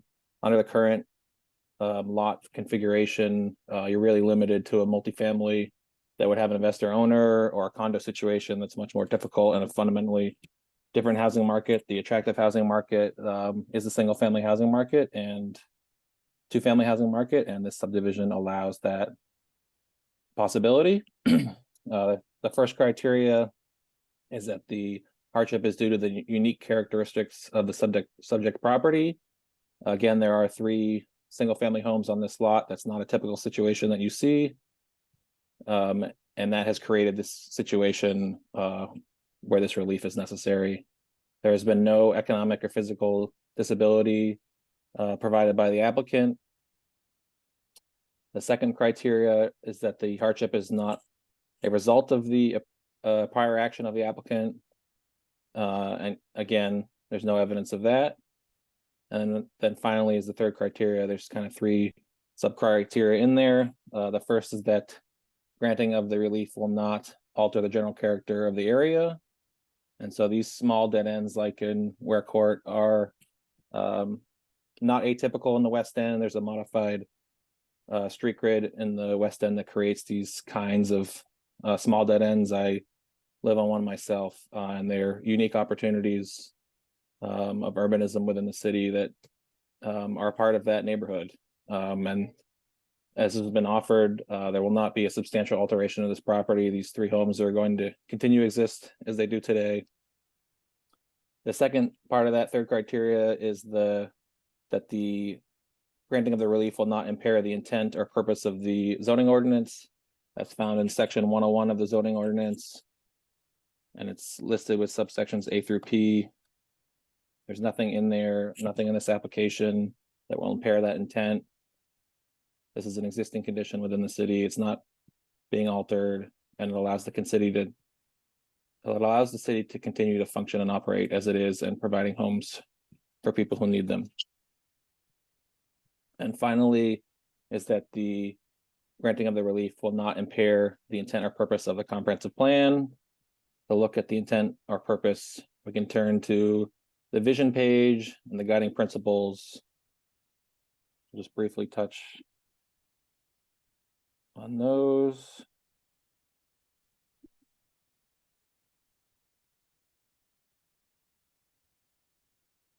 Just get to that page, sorry, 1 second.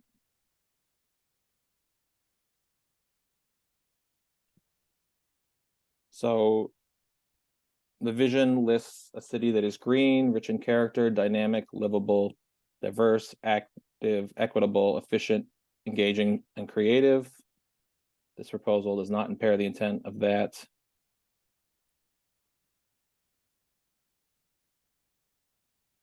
And then the guiding principles are sustainability, equity, creativity, and collaboration, and engagement. And again, all of those guiding principles are not impaired with this proposal. Can you slow down and repeat that last part again? Sorry. For this? Yes. There's a stenographer here trying to get everything down that you're I saying. apologize. Sorry, I apologize for speaking quickly. So which part does the stenographer need?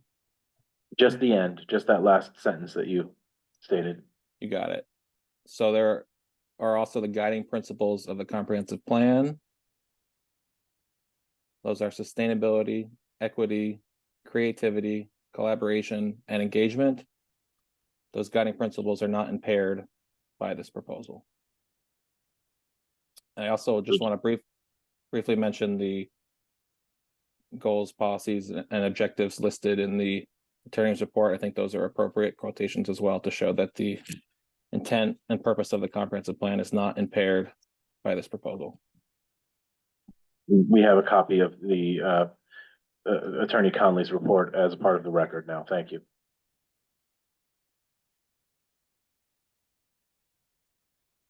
Okay, anything else, Attorney Conley, Mr. Friedrichs?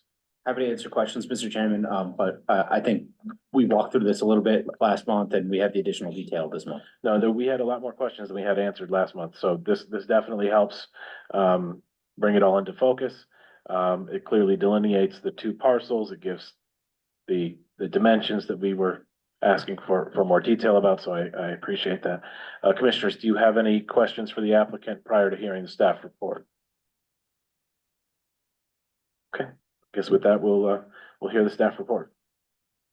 Thanks, Mr. Chair. And to just go over the variance criteria, we did find that this was a unique property. It's one lot with 3 dwellings on it. And that hardship where the applicant is not able to subdivide the lot, we do believe is not the result of their prior action. And given the description of the comprehensive plan of this area as intended for medium density residential development with 1 to 3 family dwellings on lots that measure between 3,200 to 5,000 square feet, we do find that the subdivision will result in a density that corresponds to that description. And so it's not gonna negatively affect the zoning ordinance or comp plan in any way. And finally, we do find that denial of this request would result in more than a mere inconvenience, given that it would prevent the lot from being subdivided. So based on that, we do recommend that you grant the dimensional variances that the applicant is seeking, ranging from minimum lot size to having more than one principal structure on the lot. And moving on to the subdivision, as discussed, we do find that this would be consistent with the comprehensive plan. This will comply with the zoning ordinance subject to you granting relief. And as the applicant has pointed out, they have updated the plans to include what you had requested, which includes the canopy coverage, locations of plantings, as well as the parking areas. We don't foresee a negative environmental impact. These will be buildable lots that will not pose a constraint to development, and street access will be provided from Ware Court. So based on that, we recommend that you grant the preliminary approval for the minor subdivision, subject to the condition that final plan approval be delegated to DPW staff.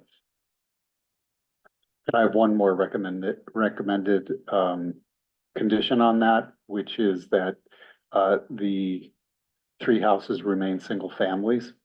And the reason for this is something that came up when we considered this last time. This is a function of the new zoning rules that we're still being surprised by and will for some time.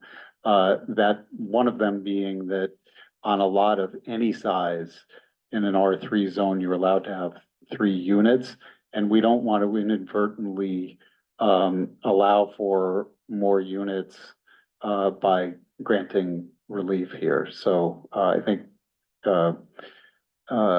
Attorney Conley indicated that he would be fine with that stipulation, and I think it should be added that the existing 3-family houses remain single family. Okay. Thank you, Bob. With that, this is a public hearing. We'll open the public comment portion of this agenda item. If you're joining us virtually, please raise your virtual hand or press *9. If you're here in the audience, please raise your hand or come forward if you'd like to speak on this agenda item. And seeing none, we will close the public comment portion of this agenda item.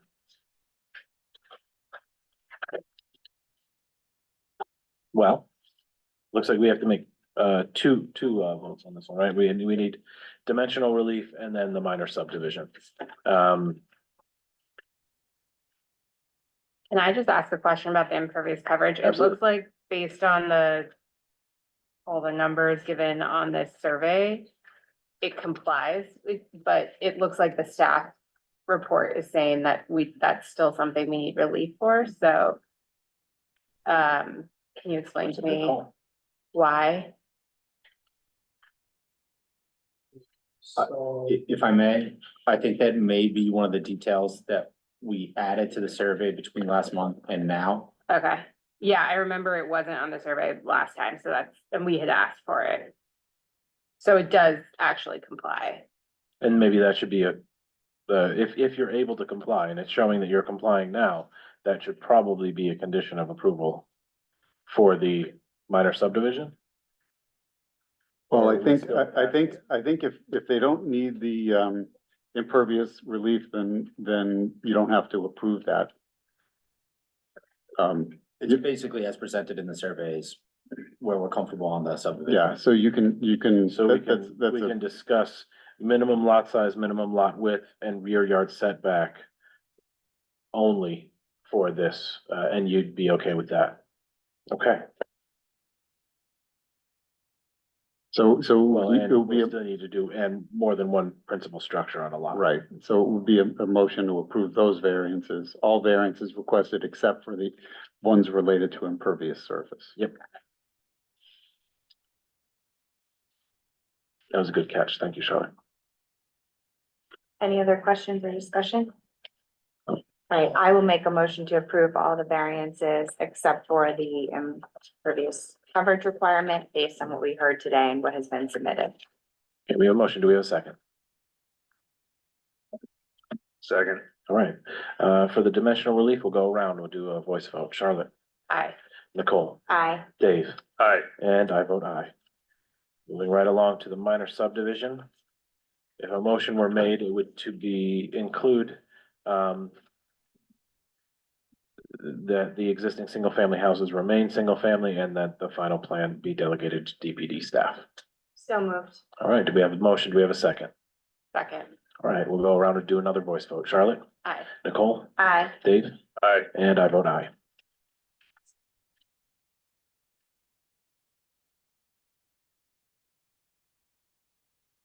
Thank you very much. All right.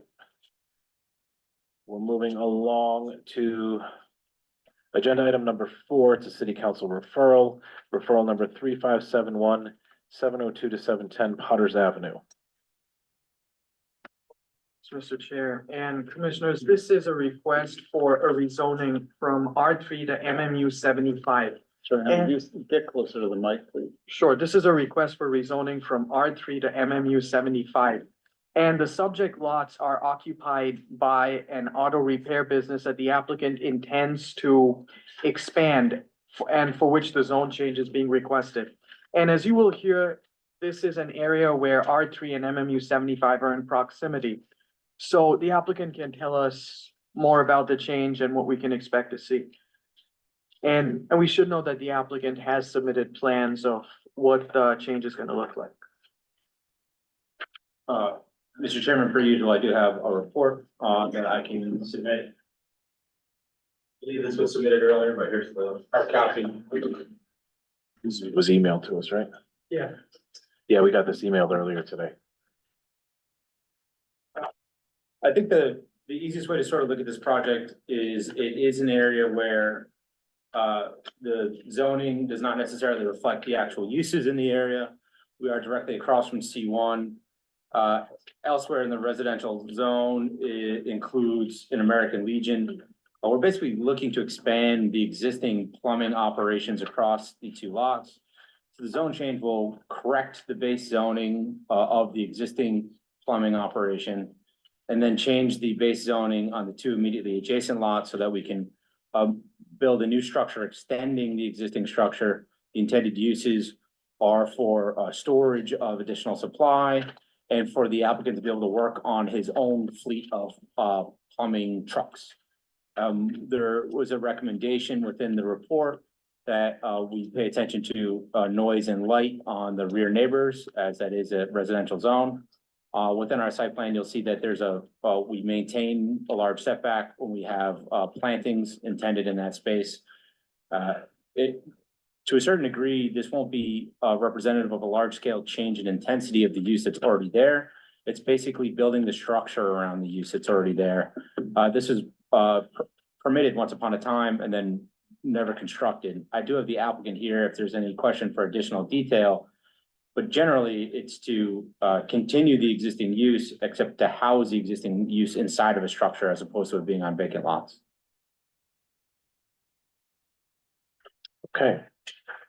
Commissioners, do you have questions of the applicant, the petitioner on this?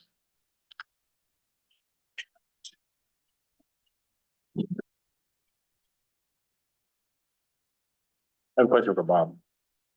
Is this what's getting sent to the city council, or is this just for our purposes for? I think it's for your purposes and for the city council. If this, if the zoning change is approved, I think that they would submit this plan for building permits. It's pretty minor. I think we might review it under administrative development plan review, but it actually might be small enough that it just goes right to building permits. Okay. Yeah, I just want to make sure that we codify the landscape buffer to the residential in some way, shape or form. And and there's some things about this that might need some work. For example, there needs to be a landscape buffer along the frontage when you have parking. So I would consider this to be a concession and a conceptual illustration of what they're trying to do with details to be worked out through the building permit process. Okay. Any other questions? Okay, this is a public hearing, so we will open public comment at this time. Or actually, we need to hear the staff report. Sorry, I'm jumping ahead. Sure, thanks. And commissioners, real quick, the applicant did speak about the proximity of varied number of uses in proximity to the site, which is also right by the R3 zone. And so given that diversity of uses and the fact that the future land use map describes this area as one where medium density residential uses are located adjacent to business mixed use development, we do find that the change would be in conformance with the pattern that's described in the future land use map. And also, as discussed, the applicant will be taking steps to buffer the use from neighboring property to the rear.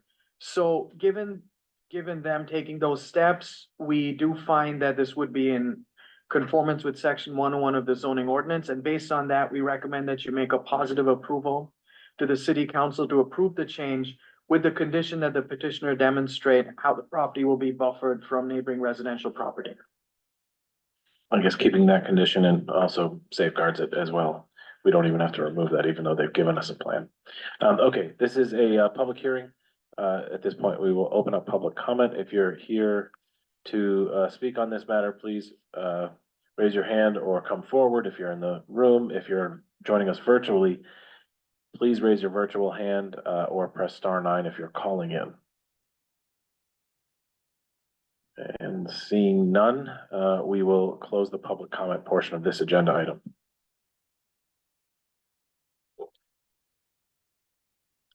I don't usually like commercial or MMU right next to residential zones, but this is an existing use. We're just making it legal. And I do like cleaning up our zoning maps. So I'm in favor of this. Seems like good planning practice. Yeah, I don't see an issue with that, given that this is already how lots being used. For the long period of time, yes. So I guess we'll entertain a motion. I'll make a motion to issue a positive recommendation to the city council, including the condition in the staff report. Okay, we have a motion. Do we have a second? I'll second. All right, we'll go around and do a voice vote. Charlotte. Aye. Nicole. Aye. Dave. Aye. And I vote aye. Thank you. Best of luck. Next agenda item, Chairman? yes, sir. If I may, I have the last two agenda items. The final agenda item is here with his family, including his child. And although I haven't talked to my client on the fourth agenda item, he's at home. So I want to make if it's okay with the board. Last minute split, I'm perfectly fine with that. So you're asking us to take out of order number 6 next instead of number 5. Is that correct? Please, Mr. Chairman. All right. So right now we will take out of order Agenda item number 6, it's a minor land development project, case number 23-064 MI 106 Reservoir Avenue. Thanks, Mr. Chair, and a quick introduction. This is a request for a minor land development project. The applicant is proposing to construct 3 stories of residential development above an existing commercial building at 106 Reservoir Ave. And they will be providing parking in the rear. And they need a total of 23 spaces, but they're requesting a dimensional adjustment to provide 12. So the applicant will walk you through the building's design as well as their request for a dimensional adjustment. If I may, Mr. Chair, Yes. just to clarify, we've actually seen a few of these in the city where people are taking existing buildings and going up. And it's always for housing. And in this particular case, they qualify as a minor land development project, despite the fact that when it's done, this will be a mixed use piece of property. The new square footage is only residential.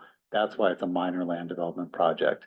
And this is the kind of thing that we would review administratively, but for the fact that they need a dimensional adjustment to reduce their parking requirement. So just wanted to set that up for you. Thank you.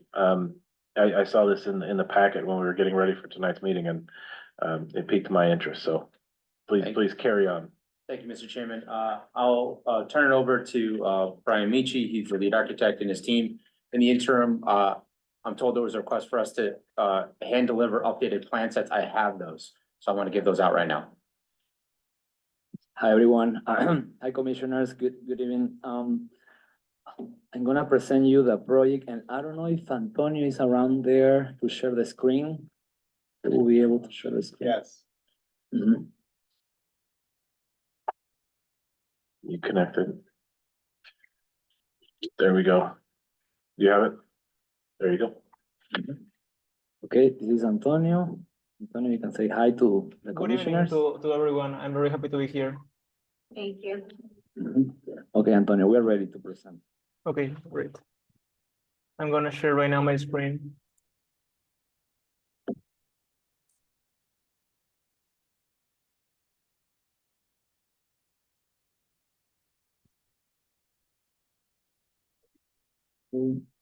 Forward.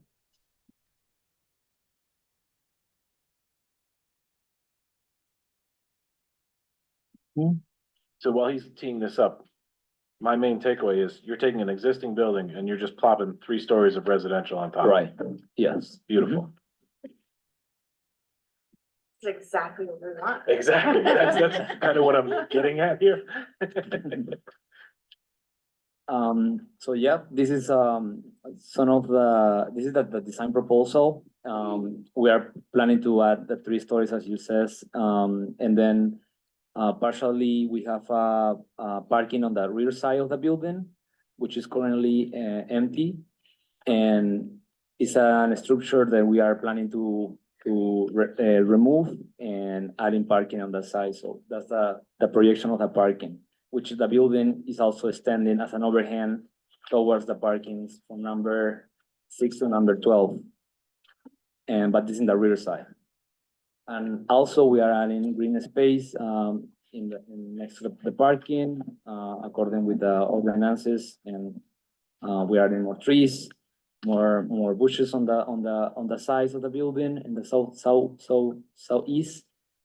And we have an entrance from both sides. You have just one-way entrance from the Reservoir Avenue, and then you have 2 exits, one entrance and one exit from the Narragansett Avenue, which is in the back side. Okay. And then on the second level, we're gonna have the distribution of apartment, which is 2 bedrooms apartments, and then we have a 1-bedroom units apartments, which is gonna have a little bit of flexibility with the current offers of tenancy. This is one of the distributions. We have 2 egresses. We are in 2 egresses from the first level towards the roof.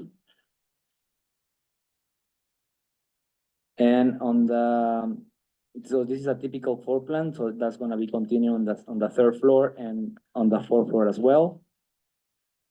And on the rooftop area, we are planning to do a gated in place, which is gonna have also the HVAC systems on the sides of the building, which also are no CNC from any view of street view, gonna be covering by this roofing idea that we have on the front of the building. What are here they are, square footages. Yes. I didn't see them on the others. And But that's a no worries. section, you can keep the section, Antonio, just go back. One more to understand. No, I see them. I was looking right at there. the detail Yes. pages instead of the colored pages. And this is a section that which also explain you more about the parking situation, the stores on the existing stores on the front and the first level, and then the residential apartments from the second to the third to the fourth floor. Commissioners, do you have any questions for the applicant? Is the cellar existing? Yes, it's an existing cellar. The cellar and the stores are the existing building. There's another building, correct me if I'm wrong, you're taking down in the back to create that parking, Yeah. and then you'll have the Yes, cantilever exactly, apartments yes. above it. And then you continue, you can show the 3D, the front, and the execution of the materials for the facade. This is the side of the building. This is another side, and that's the front. And as you can see, we have the main facade, which is having a vertical board batten siding, and we have in the second facade, which is on the back, where the balcony is located, we have the regular siding panels, the white one, and then we have white painted brick, which is the emphasis from the existing materials in the first level. And then to emphasize some of modernity and some of where the windows located, we are using this material and the MDF panels as a siding. And that's pretty much. Great. Thank you. Commissioners, questions for the applicant before we hear the staff report? Mr. Chairman, the only thing I would add relative to the parking, discretionary parking, if you go to Google Maps, it's immediately adjacent to Narragansett Ave. So Reservoir is a heavily parked area. Narragansett Ave, there's a veritable ocean of on-street parking that is not really used by anyone right now. We're not actually seeking any relief on that front, but to the extent that we're having a conscientiousness of our neighborhood, there is a lot of on-street parking available. Thank you for that. All right, let's hear the staff report. Sure, thanks, Mr. Chair. And the applicant went through the design of the building, which conforms to the requirements of the zoning ordinance and the guidelines for development of multifamily development. As far as parking goes, they need 22 spaces, but they will be providing 12. So they are requesting about a 50% dimensional adjustment. And they will be providing the 8 bicycle parking spaces. They will meet that requirement for the building. And just based on the applicant's presentation, we recommend that you grant that dimensional adjustment, finding that they are eligible, as they will be providing structured parking for a portion of the parking requirement.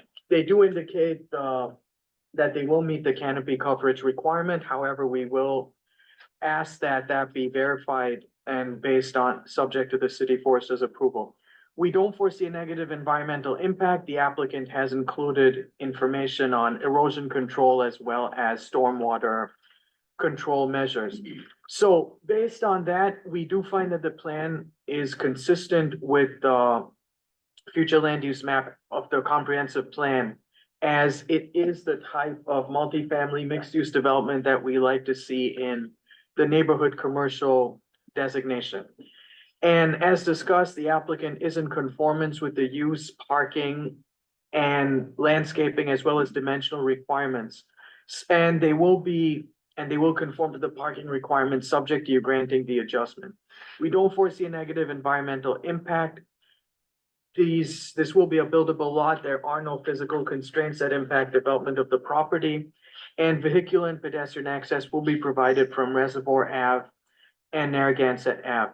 So based on that, we recommend that you grant the dimensional adjustment for parking. And for the preliminary plan, we recommend that you approve that subject to these conditions, that the landscaping plan be subject to the city forester's approval. Stormwater and erosion control as well as drainage measures be subject to the city engineer's approval. And finally, we ask that final plan approval be delegated to DPD staff. Thank you, Troyan. This is a public hearing, so with that, we will open up the public comment portion of this agenda item. If you're joining us from home, please raise your virtual hand or press *9. If you're here in the audience, physical audience, which I only see the normal people here. No one raising their hand online, so we will close the public comment portion of this agenda item. And yeah, I mean, I want more of this along all of our growth corridors. Existing single-family commercial structures, up in 3 stories of residential above. I think this is great. Well, let's start with some actions. We need to take a vote on the dimensional adjustment. I do just have one question. And I'm not sure how this plays into any of the actual questions that we're approving tonight, but what are the requirements around, like, I know they have satisfied all requirements around stormwater, but in terms of impervious coverage with, they're taking down 2 buildings, they're extending 1 building, they're creating a road. There is still a fair amount of pervious coverage with plantings, so that seems great. But I guess I'm just wondering what the requirements are around that. So the C2 zone doesn't have a limit on the amount of impervious coverage, but they are required to meet the canopy coverage requirement. And we do find that they will be providing a fair amount to balance out development on the lot.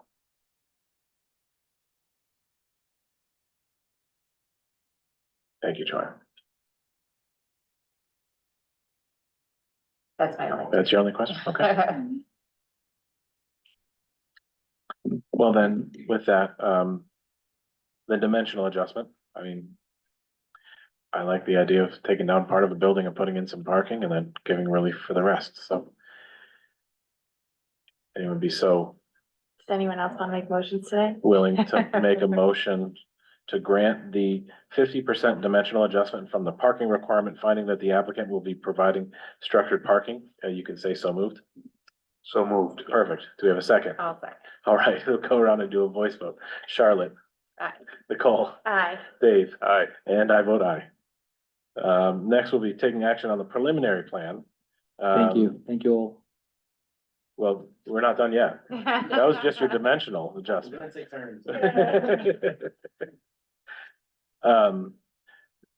So the preliminary plan, we need to approve the preliminary plan based on what we heard tonight, the testimony and the submitted plans. Based on the following subject to the following conditions, that the landscape plan shall be subject to the city forester's approval, the stormwater and erosion control measures shall be subject to the city engineer's approval, and the final plan shall be delegated to DPD staff. Again, a so moved will carry it. So moved. All right, do we have a second? I'll second. All right, we'll go around, we'll do a voice vote. Charlotte. Aye. Nicole. Aye. Dave. Aye. And I vote aye. Thank you. Best of luck. How old is the little one?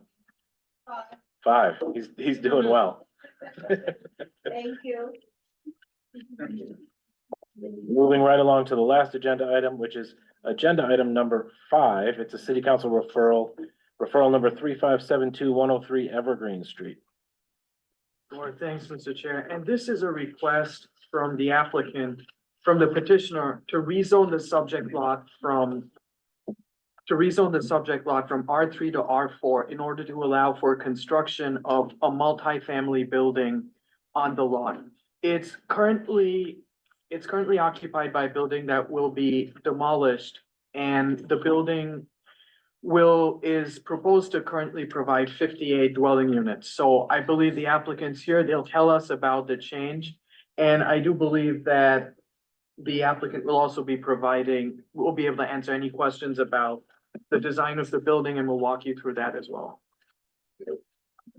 Thank you, Mr. Chairman. I do believe I have Kevin Diamond, the principal architect, available on Zoom. In general, I think an interesting note of this neighborhood generally is that there are a couple of other apartment buildings in the immediate vicinity.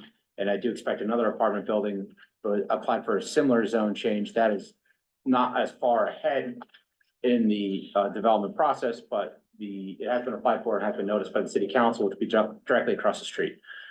So these types of structures exist in the area. We are the first of two at this corner to go forward.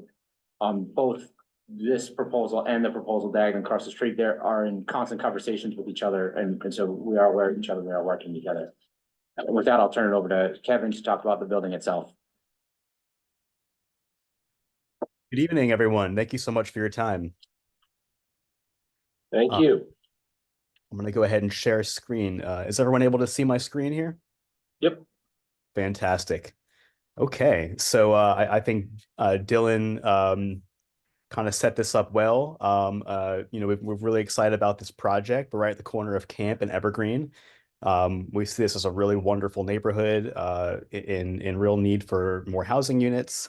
Really wonderful part of Providence that we'd like to, see more housing and more activity happen. What we're proposing here, as Dylan noted, is 58 units. Here is the rendering at the corner of Evergreen and Camp. We've been in contact with the local councilwoman as well as the local neighborhood association president, throughout this process, and we're going to continue to collaborate with them and keep the conversation going as this project develops. What we're proposing here is essentially, as Dylan noted, to remove the dilapidated single-family home on the lot and replace it with a newer multifamily structure. And as you can see, we're designing it to fit in with its context, using, just sort of a traditional architectural vocabulary. Moving off to the site plan, you can kind of see how this thing is set up. Basically, it's loading, my apologies.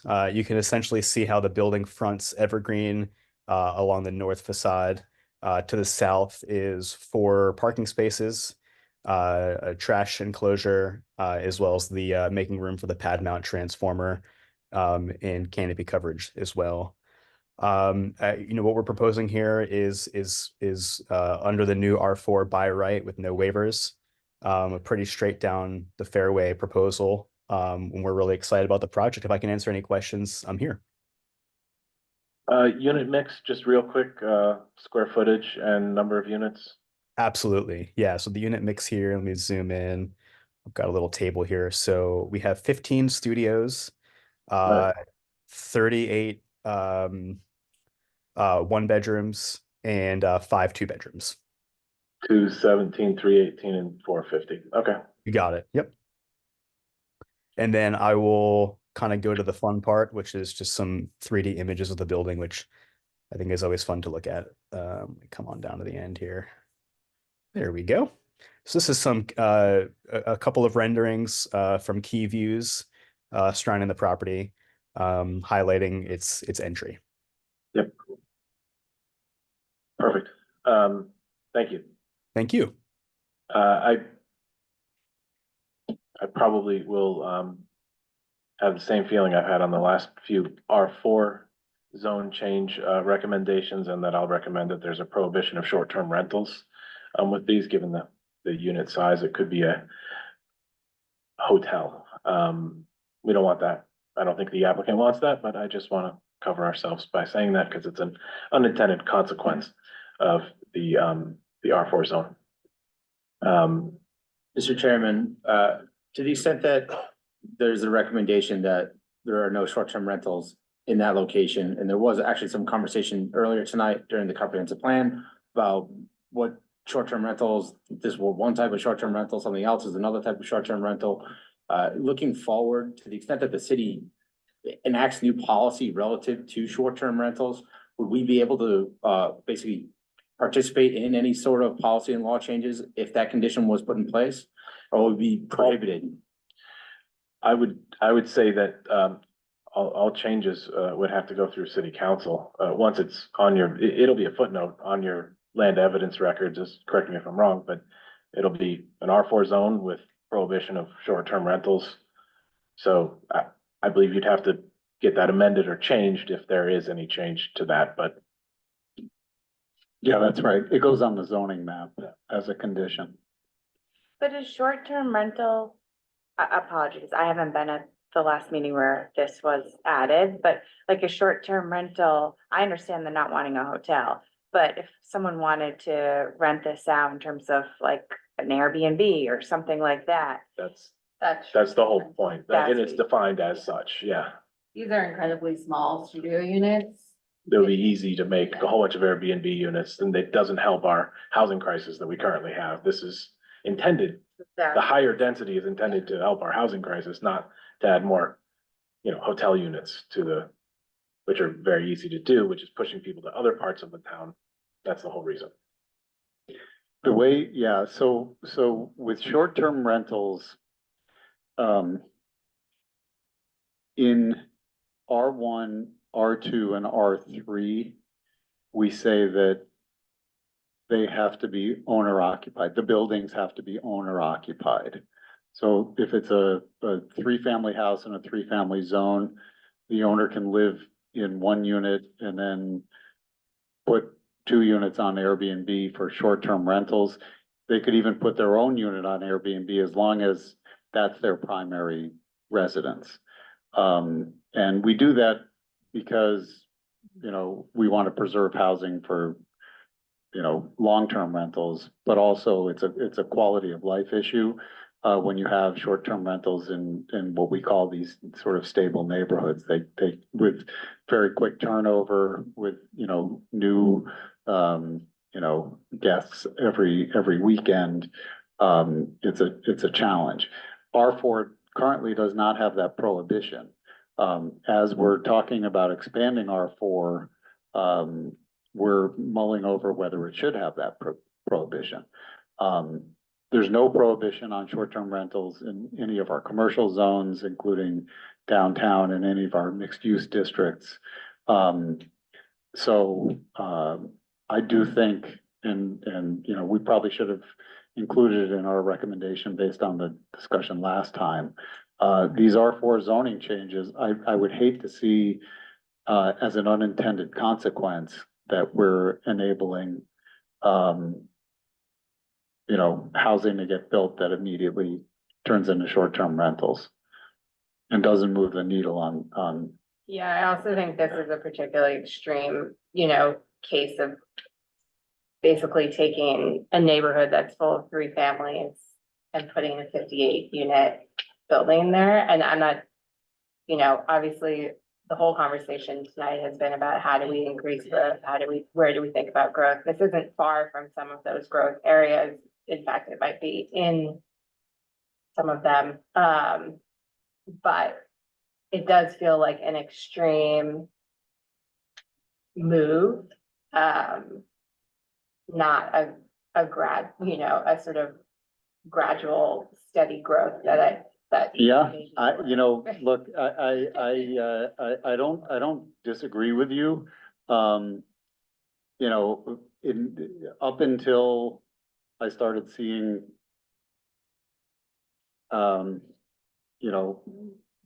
proposals, from, this developer and maybe a couple others, but primarily this developer. It never occurred to me that we'd be seeing 200 square foot dwelling units. Agreed. And on an 8,000 square foot lot, there's a lot of units. I remember when the arcade was put into service and like everyone was shocked at how small those units were. And I was like, it's pretty cool, actually. Like, I like it. But it does lead to certain things that I just want to put in owner occupied has a sort of a built-in protection for short-term rentals where, you know, like someone's gonna be there and they're gonna check up on it. Hotels have certain protections because they're regulated industry.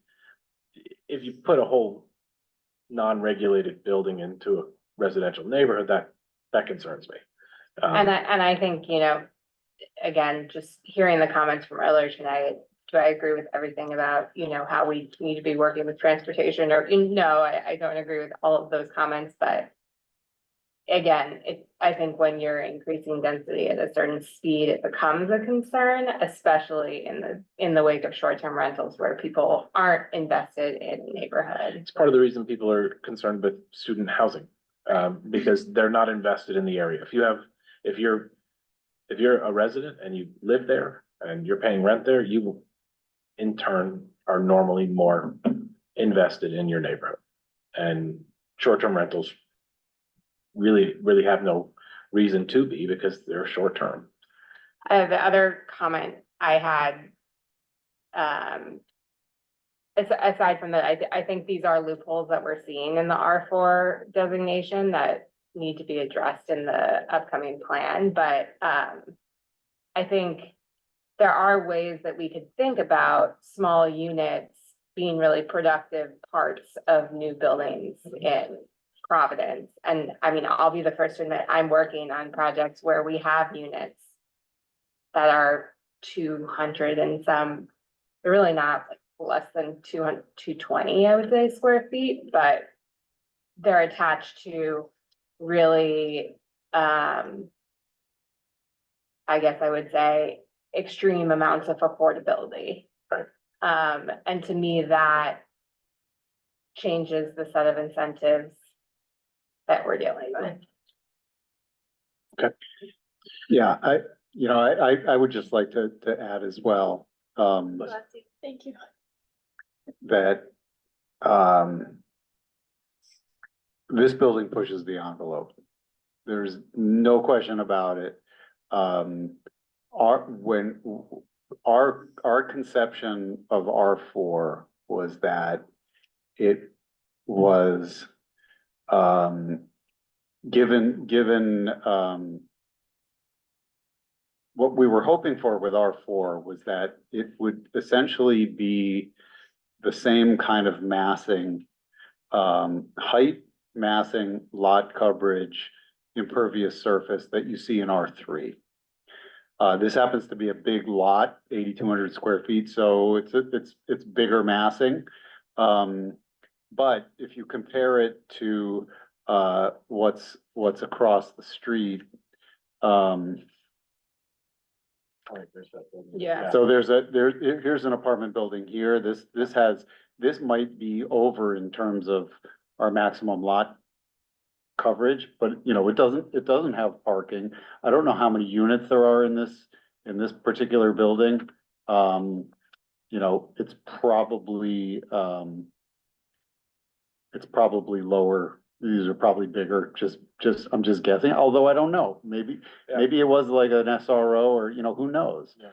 Here's an apartment building here that has certainly more than 3 units. So, you know, these things are out there and I don't think it's wrong for us to be saying that there are some places where infill could take the character of apartment buildings. Now we did, and this gives you a little kind of a Better complex. so here's the subject parcel here and that's what that apartment building looks like. That's kind of what we had in mind, frankly, with R4. You see this all over the place. Yeah. In Providence. Did I think we were gonna get 58 units on 8,000 square feet? No.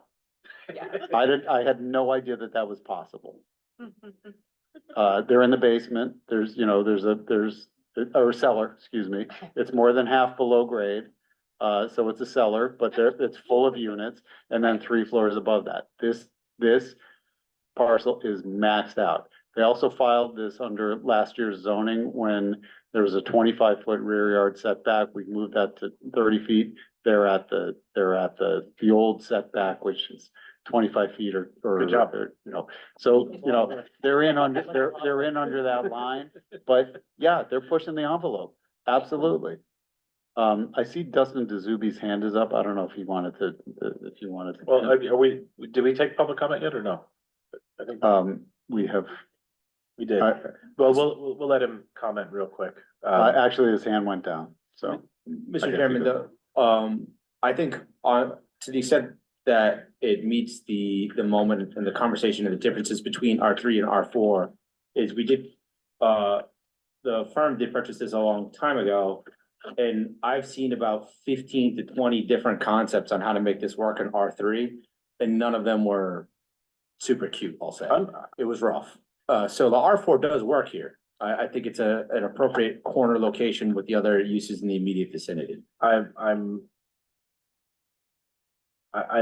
in favor of giving a positive recommendation with that caveat. I just thought we should have a discussion about it because it keeps coming up and we're gonna see more and more of That was them. really helpful discussion and context. I appreciated that. All right, you said we already did open a public comment? I think you did. Just last thing I'll say. One thing, you know, another thing we were trying to bring into the conversation when we talk about density in R4 is, does it matter how many kitchens a building has? You know, these are, you know, studio apartments, 1-bedroom apartments. Just for context, that place across the street, we were looking at that apartment building. I'm seeing 27 bedrooms, 15 bathrooms. That's what the tax assessor says. So this would be, could be 15 units, yeah, but 27 bedrooms. This place will have, I don't know, 60 some odd. It's efficient. It's much more efficient. Okay.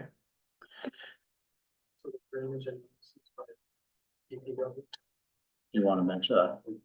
Yeah, sure. And just to add to that, DPW has taken a look at the plans and they said that this is something where they would have to conduct a drainage analysis just to make, you know, to be sure so that they know how many bathrooms this can actually support. It's sewer. Sewer capacity. Yeah. Sewer capacity analysis, so that they can determine how many the site can actually accommodate. How many units. That's the first time I've ever heard DPW say that. Yeah, I don't think that's a common.